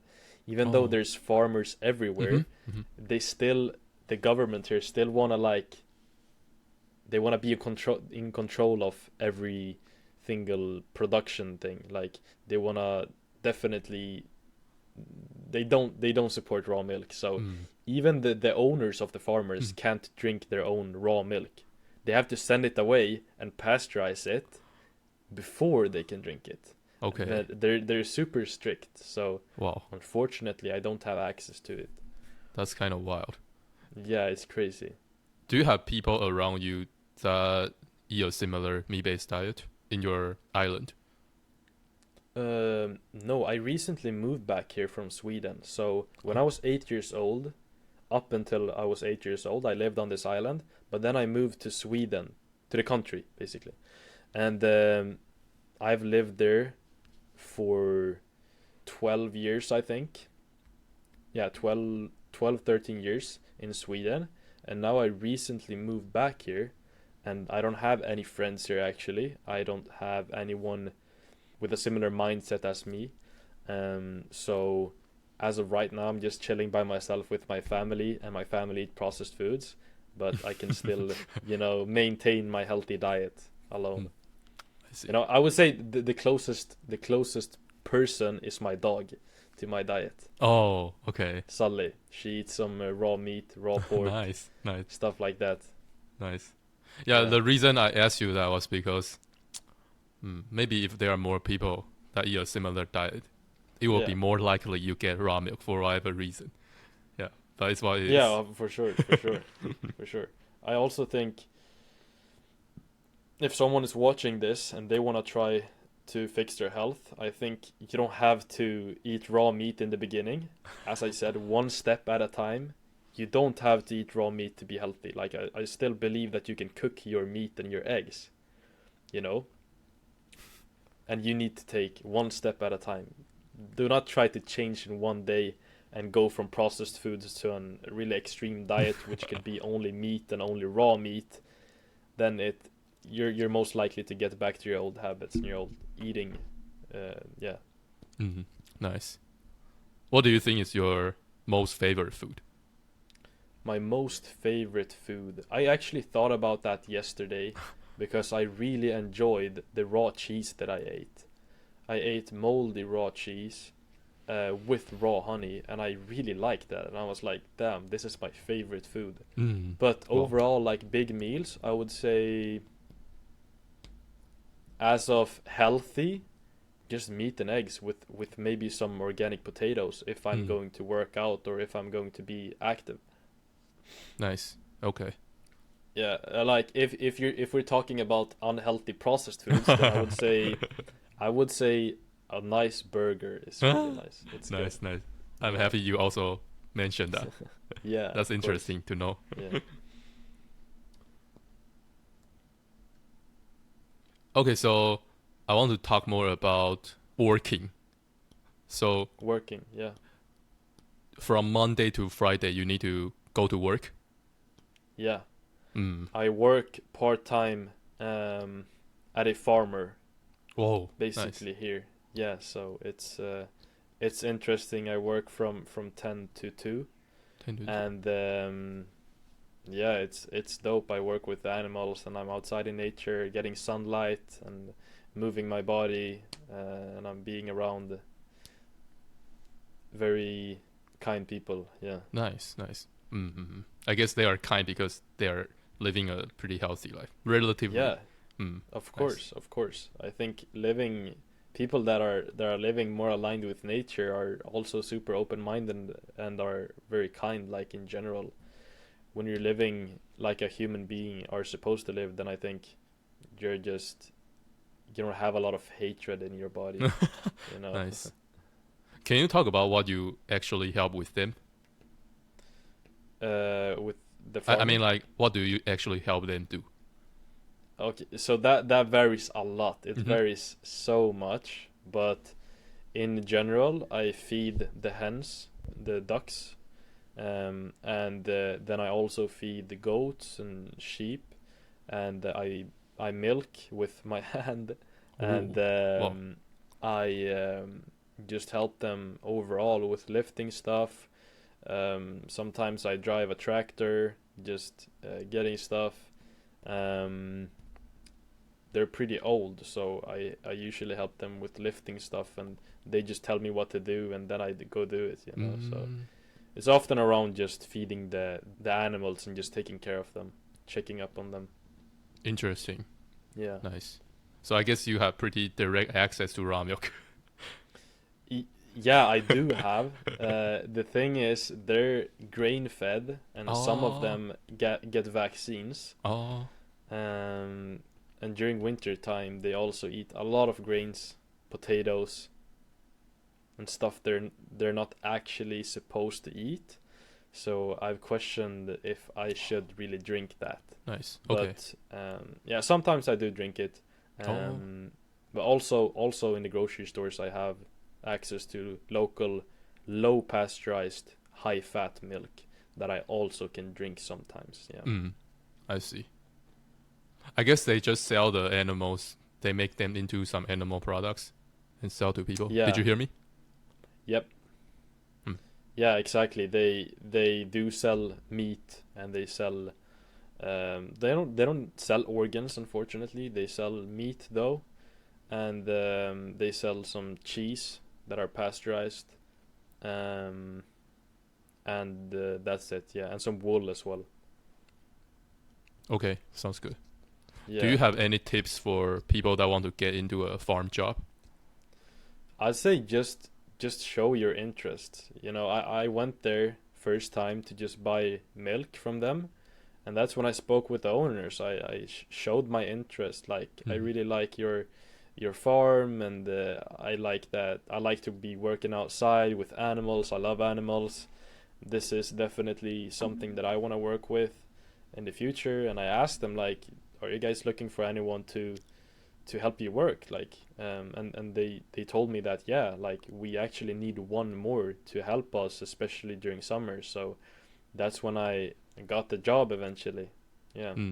Nice. So yeah, just I guess show your interest. Yeah, show your interest and that you're actually genuine. You know, some people that apply for jobs don't even want the job itself. They just want the money, you know. So actually show that you're interested in the job itself. Have you shared your work environment a lot on your Instagram?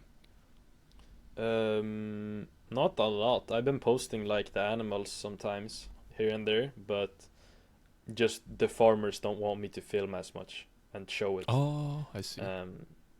So yeah. So I guess you pretty like your job? Of course, 100%. And then I also coach people, so yeah, I think that combination is cool, and I really love it. Sounds good. Nice. Yeah. Oh, do you eat at your job? No, I fast. Oh, any reasons? I just want to be effective and help them in work, and sometimes we're away, we don't have time to eat, and I'm not that hungry. I actually feel super energized and satiated on just eggs, you know. So after work I do eat. Yeah. I see. You don't really find the need to eat. Yeah, exactly. Yeah, the reason I ask you that is because I guess some people find it hard to incorporate a meat-based diet in their normal job. Yeah, of course. Do you have any thoughts on this? Yeah, 100%. And I think you should definitely, if you're working a normal job, then I think you should meal prep. Take one time out of your week, or 2 days out of your week to just meal prep. And whether you want to do raw or cooked, it doesn't matter. Just if you want to do cooked, then do some eggs, some cooked eggs, some cooked beef, maybe some potato if you feel like you need some carbohydrates, maybe some fruits.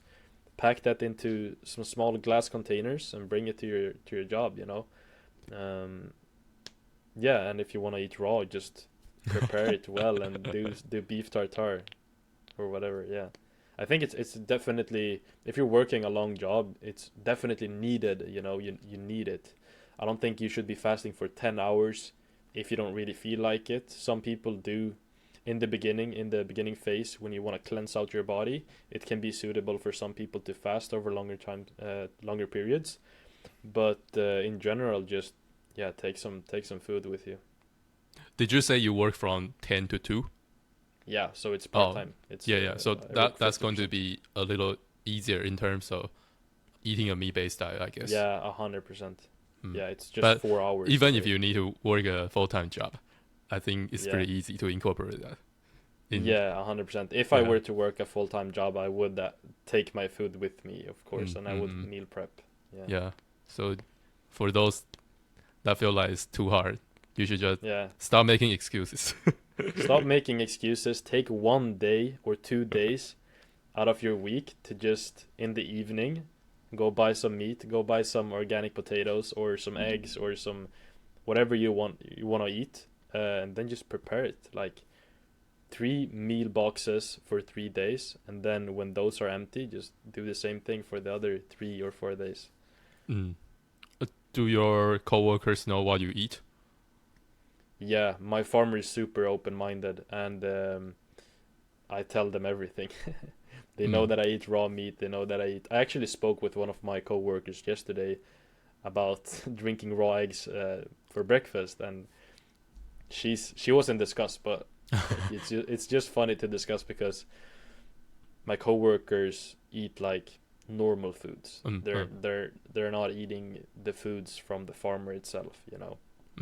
They just like the job. They just like to be around animals. So sometimes I get like judgments from them, but it's cool. Everyone is super kind and supportive, even though most people would look at me crazy if I told them that I'm eating or drinking raw eggs like I did now. Most people would look at me crazy, but no, when you're showing that you're genuine and you actually believe in what you're doing, and you can show some kind of proof, like my transformation, for example, and they've seen where I was like before and they see where I'm at right now, they can kind of like respect that. For sure. Yeah. Can argue with the result. What? Oh, no, exactly. Yeah. Yeah, I wanted to talk about, like, because I guess some people that eat a raw food diet, maybe they're not sure if they should show what they're eating to their coworkers. But I guess you already covered that, right? Just need to just more embrace confident. it. Just embrace it, and you don't have to show it you don't have to show it. But if you show it, you show that you're confident and that you actually think that it's healthy for you. But if you think like you're a bit insecure about it and you don't know if it's actually the right diet and you actually try to hide it, then it's going to look worse. Like, it's going to look weirder. Just show it. Explain why you do it. If you want to eat raw meat, but if not, if you want to do just carnivore or more animal-based products in general, just tell your perspective. If they don't resonate with it, then fine, whatever. The next day they're going to forget it. You know, it's not that deep. Nice. Actually, I think people shouldn't be afraid to show others what they're eating. I think that's a pretty good opportunity to enlighten people. Yeah, 100%. To like make them question their beliefs. Exactly, it's good. You can actually inspire people, and you can help people, inspire people to do the same thing. If they have health issues, for example, and they're obese or they're struggling with bloating or acne, for example, then you can definitely inspire them by just showing your method. Okay, let me talk a little bit about working out. So, did you say you work out frequently now? So that's the thing, and that's also why I started posting, why I started coaching. It was that when I lived unhealthy, I were hiding behind the gym. You know, I was working out 5 to 6 times a week, and I thought that the gym was going to carry my whole health. And last year I got sick. I think it was COVID. I have no idea what it was. But now that I work out or that I do some mental or physical effort, my body reacts to it and I feel a bit sick. So my body tells me, no, you shouldn't do this. And when I got stripped away from the gym, I realized that I was super unhealthy.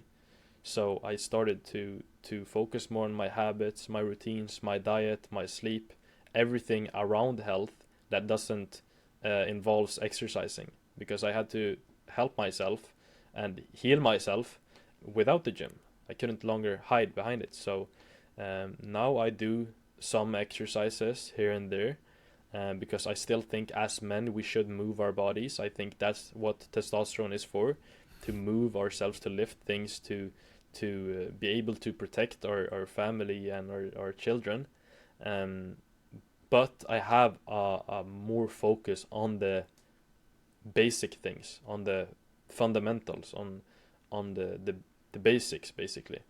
And what I'm focusing on right now is my posture and my diaphragm, because when I've been gaming for 19 years, or no, not 19 years, but 10 years straight, every single day, my posture and my diaphragm and my nervous system has got a lot worse.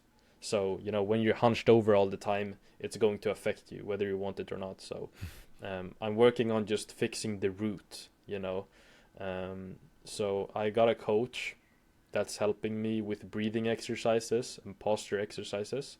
That helps me with just realigning my body physically. That also helps me a lot with my nervous system. So I always try to just attack the root cause of things. Even though I work out a lot, I can go to the gym and move my muscles. It's never going to fix my posture itself, because my posture, my diaphragm, needs more deeper work. Yeah. I wonder how you got into that. I feel like many people that work out, they don't really buy into that. Into what specifically? Oh, like trying to improve your posture. Yeah, of course. Yeah, so I've been pretty let me kind of insecure. clarify. Yeah. I'm pretty on board with your approach, but I feel like many people, they don't trust that, Yeah, of course. I mean, it depends on what you're dealing with, though. If you don't have any issues when it comes to your posture or how you move, if you feel athletic and you feel like you can move how a human is supposed to move, and you can do everything, then it's fine. You don't have to do it. You shouldn't do it. If everything aligns perfectly with your body, then fine. But if you actually have super bad posture and your body's like an S and not a straight line, then I think approaching it differently, instead of just exercising like a normal gym bro with isolated workouts, would definitely be beneficial, because no matter how many exercises you do, you're not going to change your breathing technique, for example. You're not going to be able to align your lungs and your diaphragm and your nervous system. Like, that's never going to happen with just lifting normal exercises. So just be open-minded, and if you do deal with a lot of health issues when it comes to your posture, then give it a try. Look up diaphragm exercises or diaphragm coaches that helps you with that, because that is the root problem. It's how you breathe, it's your rib flare, it's your posture, like you being, like I said, like an S. Mm-hmm. Yeah. Cool. Did you get inspired by anyone? Yeah, I got inspired by a guy from Instagram, a diaphragm coach. His name is Victor Gronek. And when I saw his posts and they related to my health issues that I had with my upper back and my lower back, and I had pain in my body, then it related to me, and I feel like he spoke to my pain points. So that's why I got a coach to help me with the things that I lack, because I'm not a perfect human being. I still have my flaws, and I feel like if you have flaws that you cannot work out yourself, you should definitely pay a coach that's been through your situation, and that has the perfect approach, the perfect method. Then you should pay them and help them, or let them help you. It skips a lot of unnecessary effort and time into unnecessary things. Yeah. Would it be fair to say you don't really have any physique goals now? You just want your posture to be better? I think I definitely want to have a more athletic physique. So I still want to be physical. I still want to do physical activities. I think that's still super good for men especially. But first of all, I want to align my posture so that I can feel confident without any muscles. Because if I don't feel confident without muscles, then I don't think I should put on muscle. That's not the solution. I should try to fix the posture, how I stand, how I breathe, how comfortable I am without muscles, and then I can incorporate some physical activities or workouts or boxing or whatever. Interesting point. Yeah. I have heard people say that when your body's not symmetrical and you keep doing those working out exercises, you are further worsening your asymmetry. That's like for sure. I think so as well. It depends on how you work out also. If you do functional training, I don't know if you've seen functional patterns, for example, they work on functional movements that actually supports your body and your symmetry. So if you do something like that, then I think it's super good. But if you only work out like a typical gym bro and you only do like the normal exercises, then I think it can cause a lot of problems, especially also like I have a shoulder pain that I've got 2 years ago, but I still have it from the gym, from bench pressing, from getting too like from just moving too much weight with bad posture. And that causes some asymmetry in my physical body, because I want to have my left shoulder higher, I want to have my right shoulder lower. So that's also something that I'm working with my coach right now. Nice. Yeah. Interesting you brought that up. I actually bought their programs before. What? Oh, you bought that? The functional patterns programs. Oh, nice. I also did that before. Oh, really? Yeah, nice. I did. It's you bought the 10-week program? Yeah, I didn't fulfill it though. Somehow I focused on the gym more. So but I definitely, when I do go back to exercising more, I will do their functional nice patterns approach. I feel like this approach is not that talked about in the me-based community, but I feel like people should know more about it because they have some very cool results. Yeah, for sure, 100%. Like some people, their facial development seems better after they start doing that. Everything aligns. Nice. Someone is bothering me. No worries. We don't. I locked my door. Okay, nice. Let's see. Okay, we are coming to an end. Let me talk a little about your coaching business. Yeah, for sure. Can you talk about what kind of service do you provide? Yeah, for sure. So, I help people with, reclaiming their energy, and the byproduct of that is often fat loss or anything physical like bloating or gut health. But the byproduct is often fat loss. But I help people. I have 4 pillars basically. So the first pillar is primal fuel, and that's the nutrition part. And that involves a meat-based diet, an animal-based diet. My second pillar is command mode, and that has to do with the structure of your days, so your routines and your habits, and if you put up any goals for the day, for example. And the third one is earth alignment, and that's basically just going outside more, being outside whenever you can, getting sunlight, reconnecting yourself with nature as much as you possibly can. And the fourth one is built for battle, and that's the movement. It sounds more extreme than it is, but it is the movement part, walking, some light exercising. Mainly I focus on 10,000 steps every single day, and I help men and women with getting their health better, and especially people that was in my past situation, when I had acne, when I was bloated, when I had excess fat. Even though I was working out, it didn't help. So I focus on the basic things, I focus on simplifying everything, and that's why my program is called Back to Basics. It's just, you don't have to add any supplements, you don't have to add anything, just cut back on what you're doing, narrow down your diet a bit, and focus on the basics. Nice.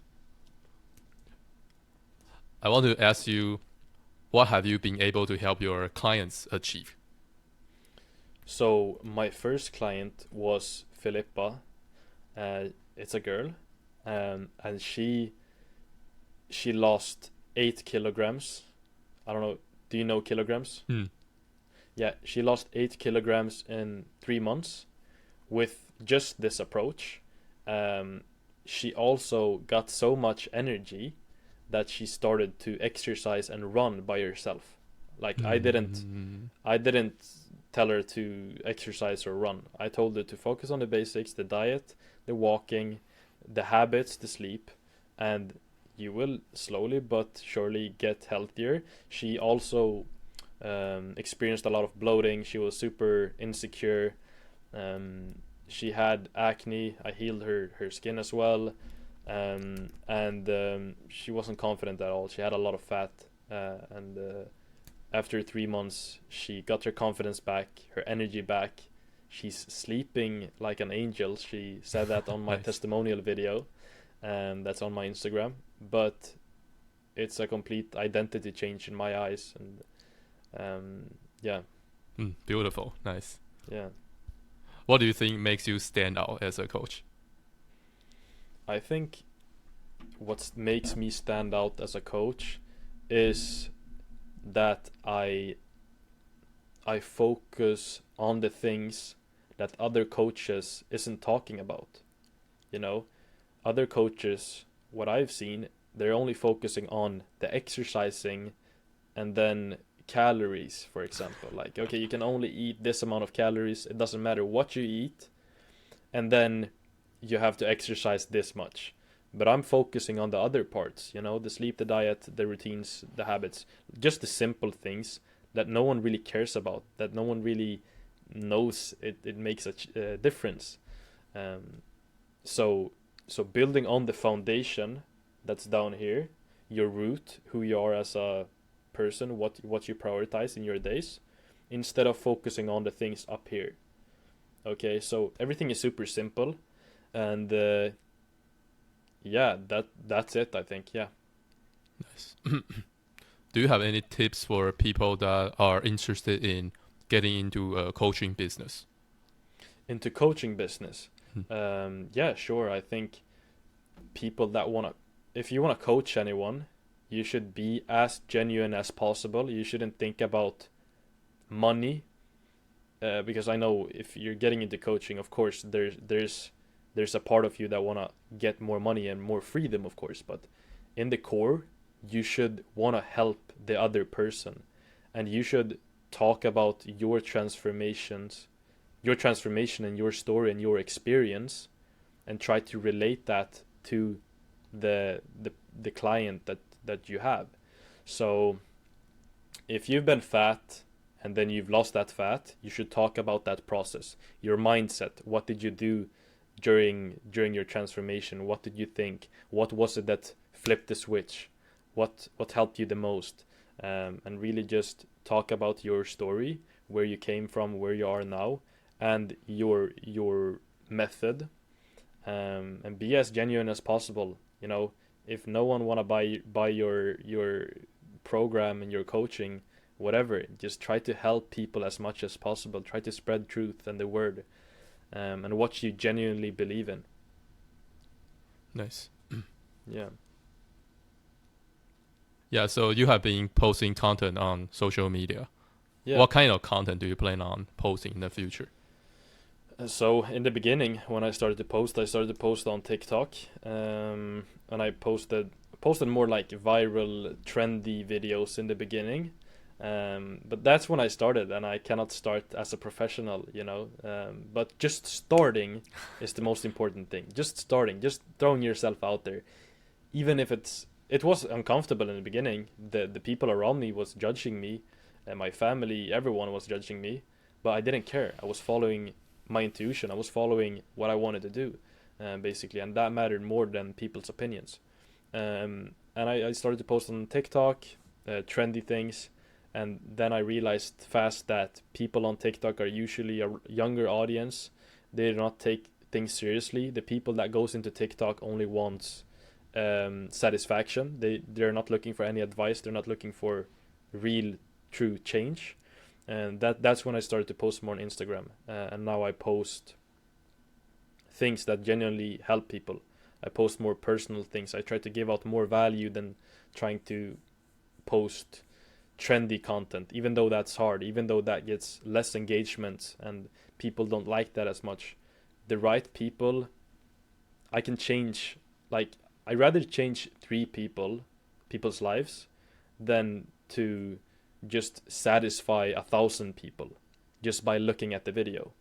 So I'm focusing on value, and I'm focusing on posting my lifestyle and where I came from, where I am now, and how I did it, and just spreading the truth about health and how you get your energy back and your health back. Is there any specific type of content you would like to post in the future? Or just focus on what you have been doing? I think I'm going to focus on what I've been doing. The thing is, I will be trying to post more on YouTube, actually, longer form content that can really help people out. I already have like a few videos. Excuse me. I already have a few videos that goes into depth about health and my pillars and my program, and I talk a lot about just the simplicity around health and how simple it is. And I try to give out as much value as I can on YouTube.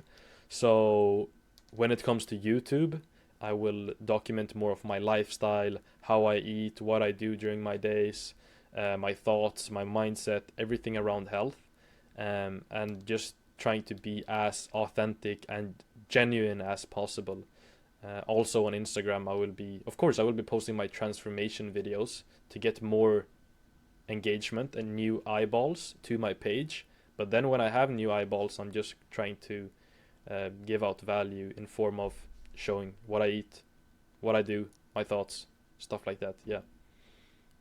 Have you faced any challenges along the way posting content? Yeah, of course. Like in the beginning, I got a lot of judgments from friends and things like that. But as I said, you have to have a deeper or a longer vision with why you're posting. Like, I wanted to post in the beginning to inspire people, to show my method, to just spread the truth. And of course, in the beginning, I got less engagement. People didn't really engage in my content, especially on Instagram. I had to post a lot of things to even get engagements in the first place. But I thought about it in the long run, and now I have 3,000 followers. That's pretty decent in my opinion. I still want to grow my following and inspire more people, but you have to just trust the process in the longer terms. Like in the beginning, just throw yourself out there. You improve by time. My videos in the beginning wasn't good at all, and you improve by time. Like, you just have to take action. If you want to inspire people and help people and do social media, you learn by time. Just do. Nice. Yeah. What are some content creators in the me-based style space that you like? So yeah, Flesh Fueled Sun is a close friend of mine, and I really like him. Then I would say, I'm not sure actually. I'm trying to think of people that I get inspired by, but I think definitely I'd say just Flesh Fueled Sun. Have you met him in person before? No, I haven't, but he's also from Sweden, so we speak the same language, and we're planning on meeting up in the future, of course. Nice. Now you guys can make some content. Yeah, of course. I'm looking forward to that. Nice. When you guys talk with each other, what do you guys speak? About everything. Social media. I mean, like, what language? Swedish. Oh, nice. I see. Yeah, we both speak fluently Swedish, so it's easier than English. Oh, really? Since my first language is Swedish, it's not English. So nice. I'm still improving in my English. Okay, good. Yeah. Are there some people you think I should interview? You recommend me interviewing? Let me see. I think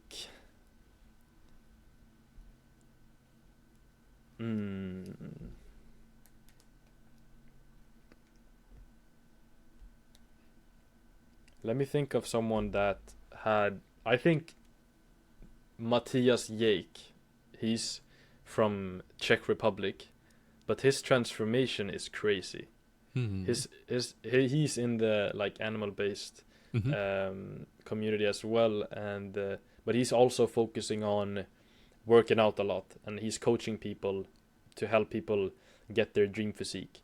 And I think if you look at his page, his transformation is crazy, and he's also a close friend of mine. But go check out his page. It's Matthias Jakes. I can send him to you.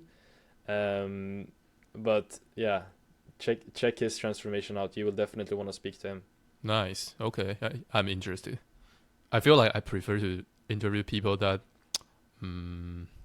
more special. They are more special. Yeah. Because I don't really want to interview too mainstream content creators. No, at least for right now.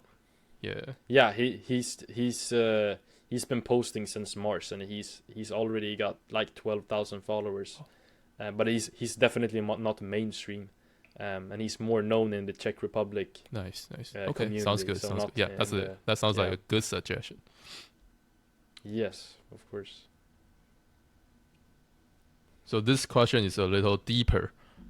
Are there any things or trends that are happening in our society that make you feel a little angry about? Let's see. Yeah, so I'm not a big fan of things like 75 hard, for example.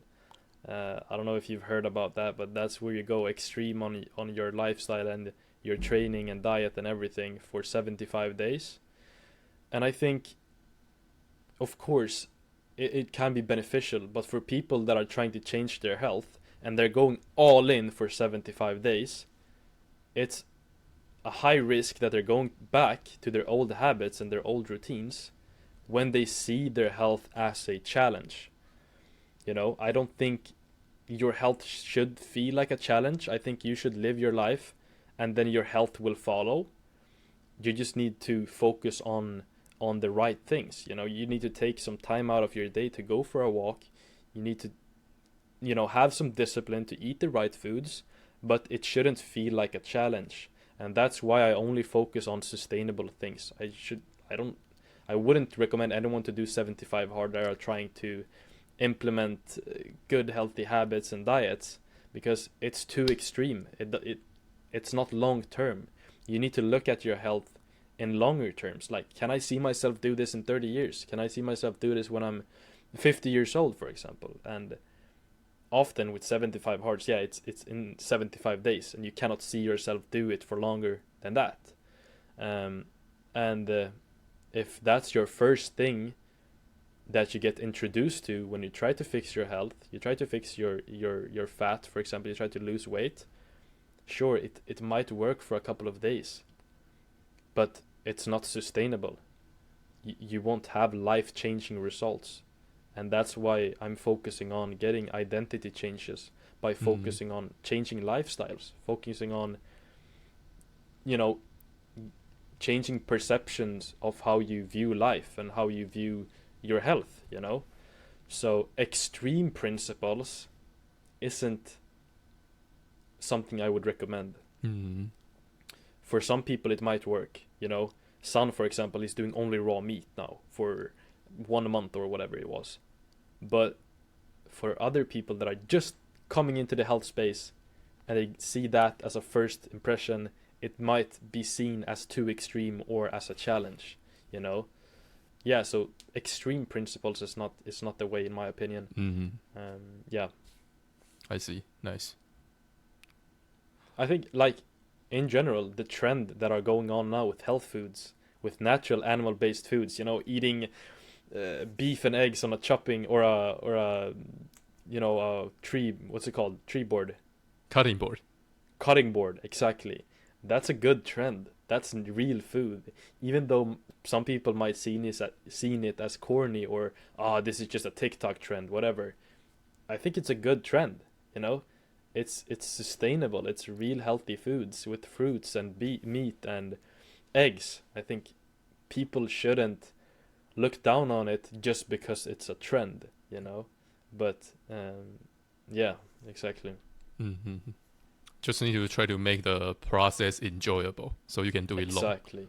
100%. That makes a lot of sense. Yeah. Where do you see yourself in 1 year? In 1 year, I see myself as a better and more experienced health coach, and I see myself as a person that has changed a lot of people, like 50, 100 plus people, and I also see myself traveling more, meeting more people, getting more experience, going out of my comfort zone often to develop myself, and physically putting on some more muscle, maybe getting my posture a lot better, but mainly just my main core focus is helping people, and that's what I see myself doing in 1 year. Sounds good. Yeah. What do you think your happy life looks like? My happy life looks like? I think my happy life looks like right now, like what I'm doing right now. I live in the present moment, and I try to live the lifestyle that I want to live in 10 years, for example. Instead of chasing a physical goal, like, oh, I need this dream car, or I need this villa, for example, or this watch. No, I'm just focusing on the lifestyle itself, how I want to live in 10 years, in 20 years. I try to live it right now, so helping people a lot, I think that would be my core. Being as authentic as possible, and genuinely just being myself and giving advice and inspiring and spreading the truth. I think that's definitely my core in having a happy life. Yeah, I think so. And then being connected to nature as well, still focusing on my health, even though I'm going to spend a lot of time at my computer, writing to people, editing, whatever, doing content, still balancing that with a more natural way of living, and being around like-minded people that supports my journey 100%. Nice. Thank you for thinking very deep about this question. Of course. Random question: do you use your computer to edit videos? I use my phone to edit videos, actually. On YouTube, I haven't been editing much at all. So I just post raw content, and then I edit on my phone on CapCut. Yeah. Sounds good. Okay, this is our last question for this interview. Yes, sir. Can you tell people what are some things you are grateful for? What I'm grateful for? I'm grateful for the journey that I've been through. Even though I've been, super unhealthy, I'm still grateful for that period of time, because without my transformation, without me, being unhealthy, I wouldn't be here today, sitting here speaking with you, having a transformation, helping people, posting on social media, inspiring people. Without my unhealthy period in time, I wouldn't be able to, be here now and inspire people. So I'm super grateful for my me going through some hardships, some struggles, some unhealthy periods of my life. Also, just pushing through and posting on social media. I'm also very grateful because I took that choice. It was uncomfortable, but I wanted something deeper with it. I wanted to help people and inspire people. So I took an uncomfortable situation, or an uncomfortable choice, and I'm grateful that I took that.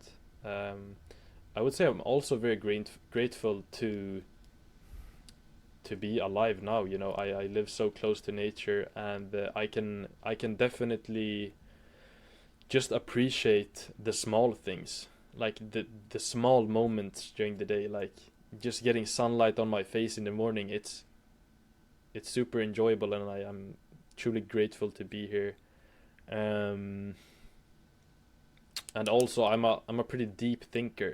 Like I think about deep things and about life and what all this shit is. Like what are we doing right now? We're alive right now. And I think just having that deeper sense of thinking around things and seeing things in longer terms, not only shorter terms. You know, most people think of their lives from Monday to Sunday, and then during the weekends they maybe drink some alcohol or party or eat processed foods. But I think in longer terms, like if I do the things that I'm doing daily now, where will I be in 10 years, in 20 years? So I'm also very grateful for having that type of mindset. And yeah, I think there's a lot of things I'm grateful for, but I think this is the main things. All right, Philip. So thank you so much for doing this interview with me. I think you are very well spoken, and thank you so much for being willing to spend a lot of time to share your interesting perspectives. Of course, thank you very much for having me, Leo. It was a pleasure just being here speaking with you, and I'm glad that I got to get to know you a bit as well. Sounds good. Yeah. So for those that are listening, like always, go check out my playlist on my channel that has all the interviews that I've done. Go watch all of them. All of them. That's what I'm talking about. Yeah, so Yes, let's say goodbye to the listeners. All right. Goodbye, guys. Thank you for watching, and check out my page. Let's go. Let's go.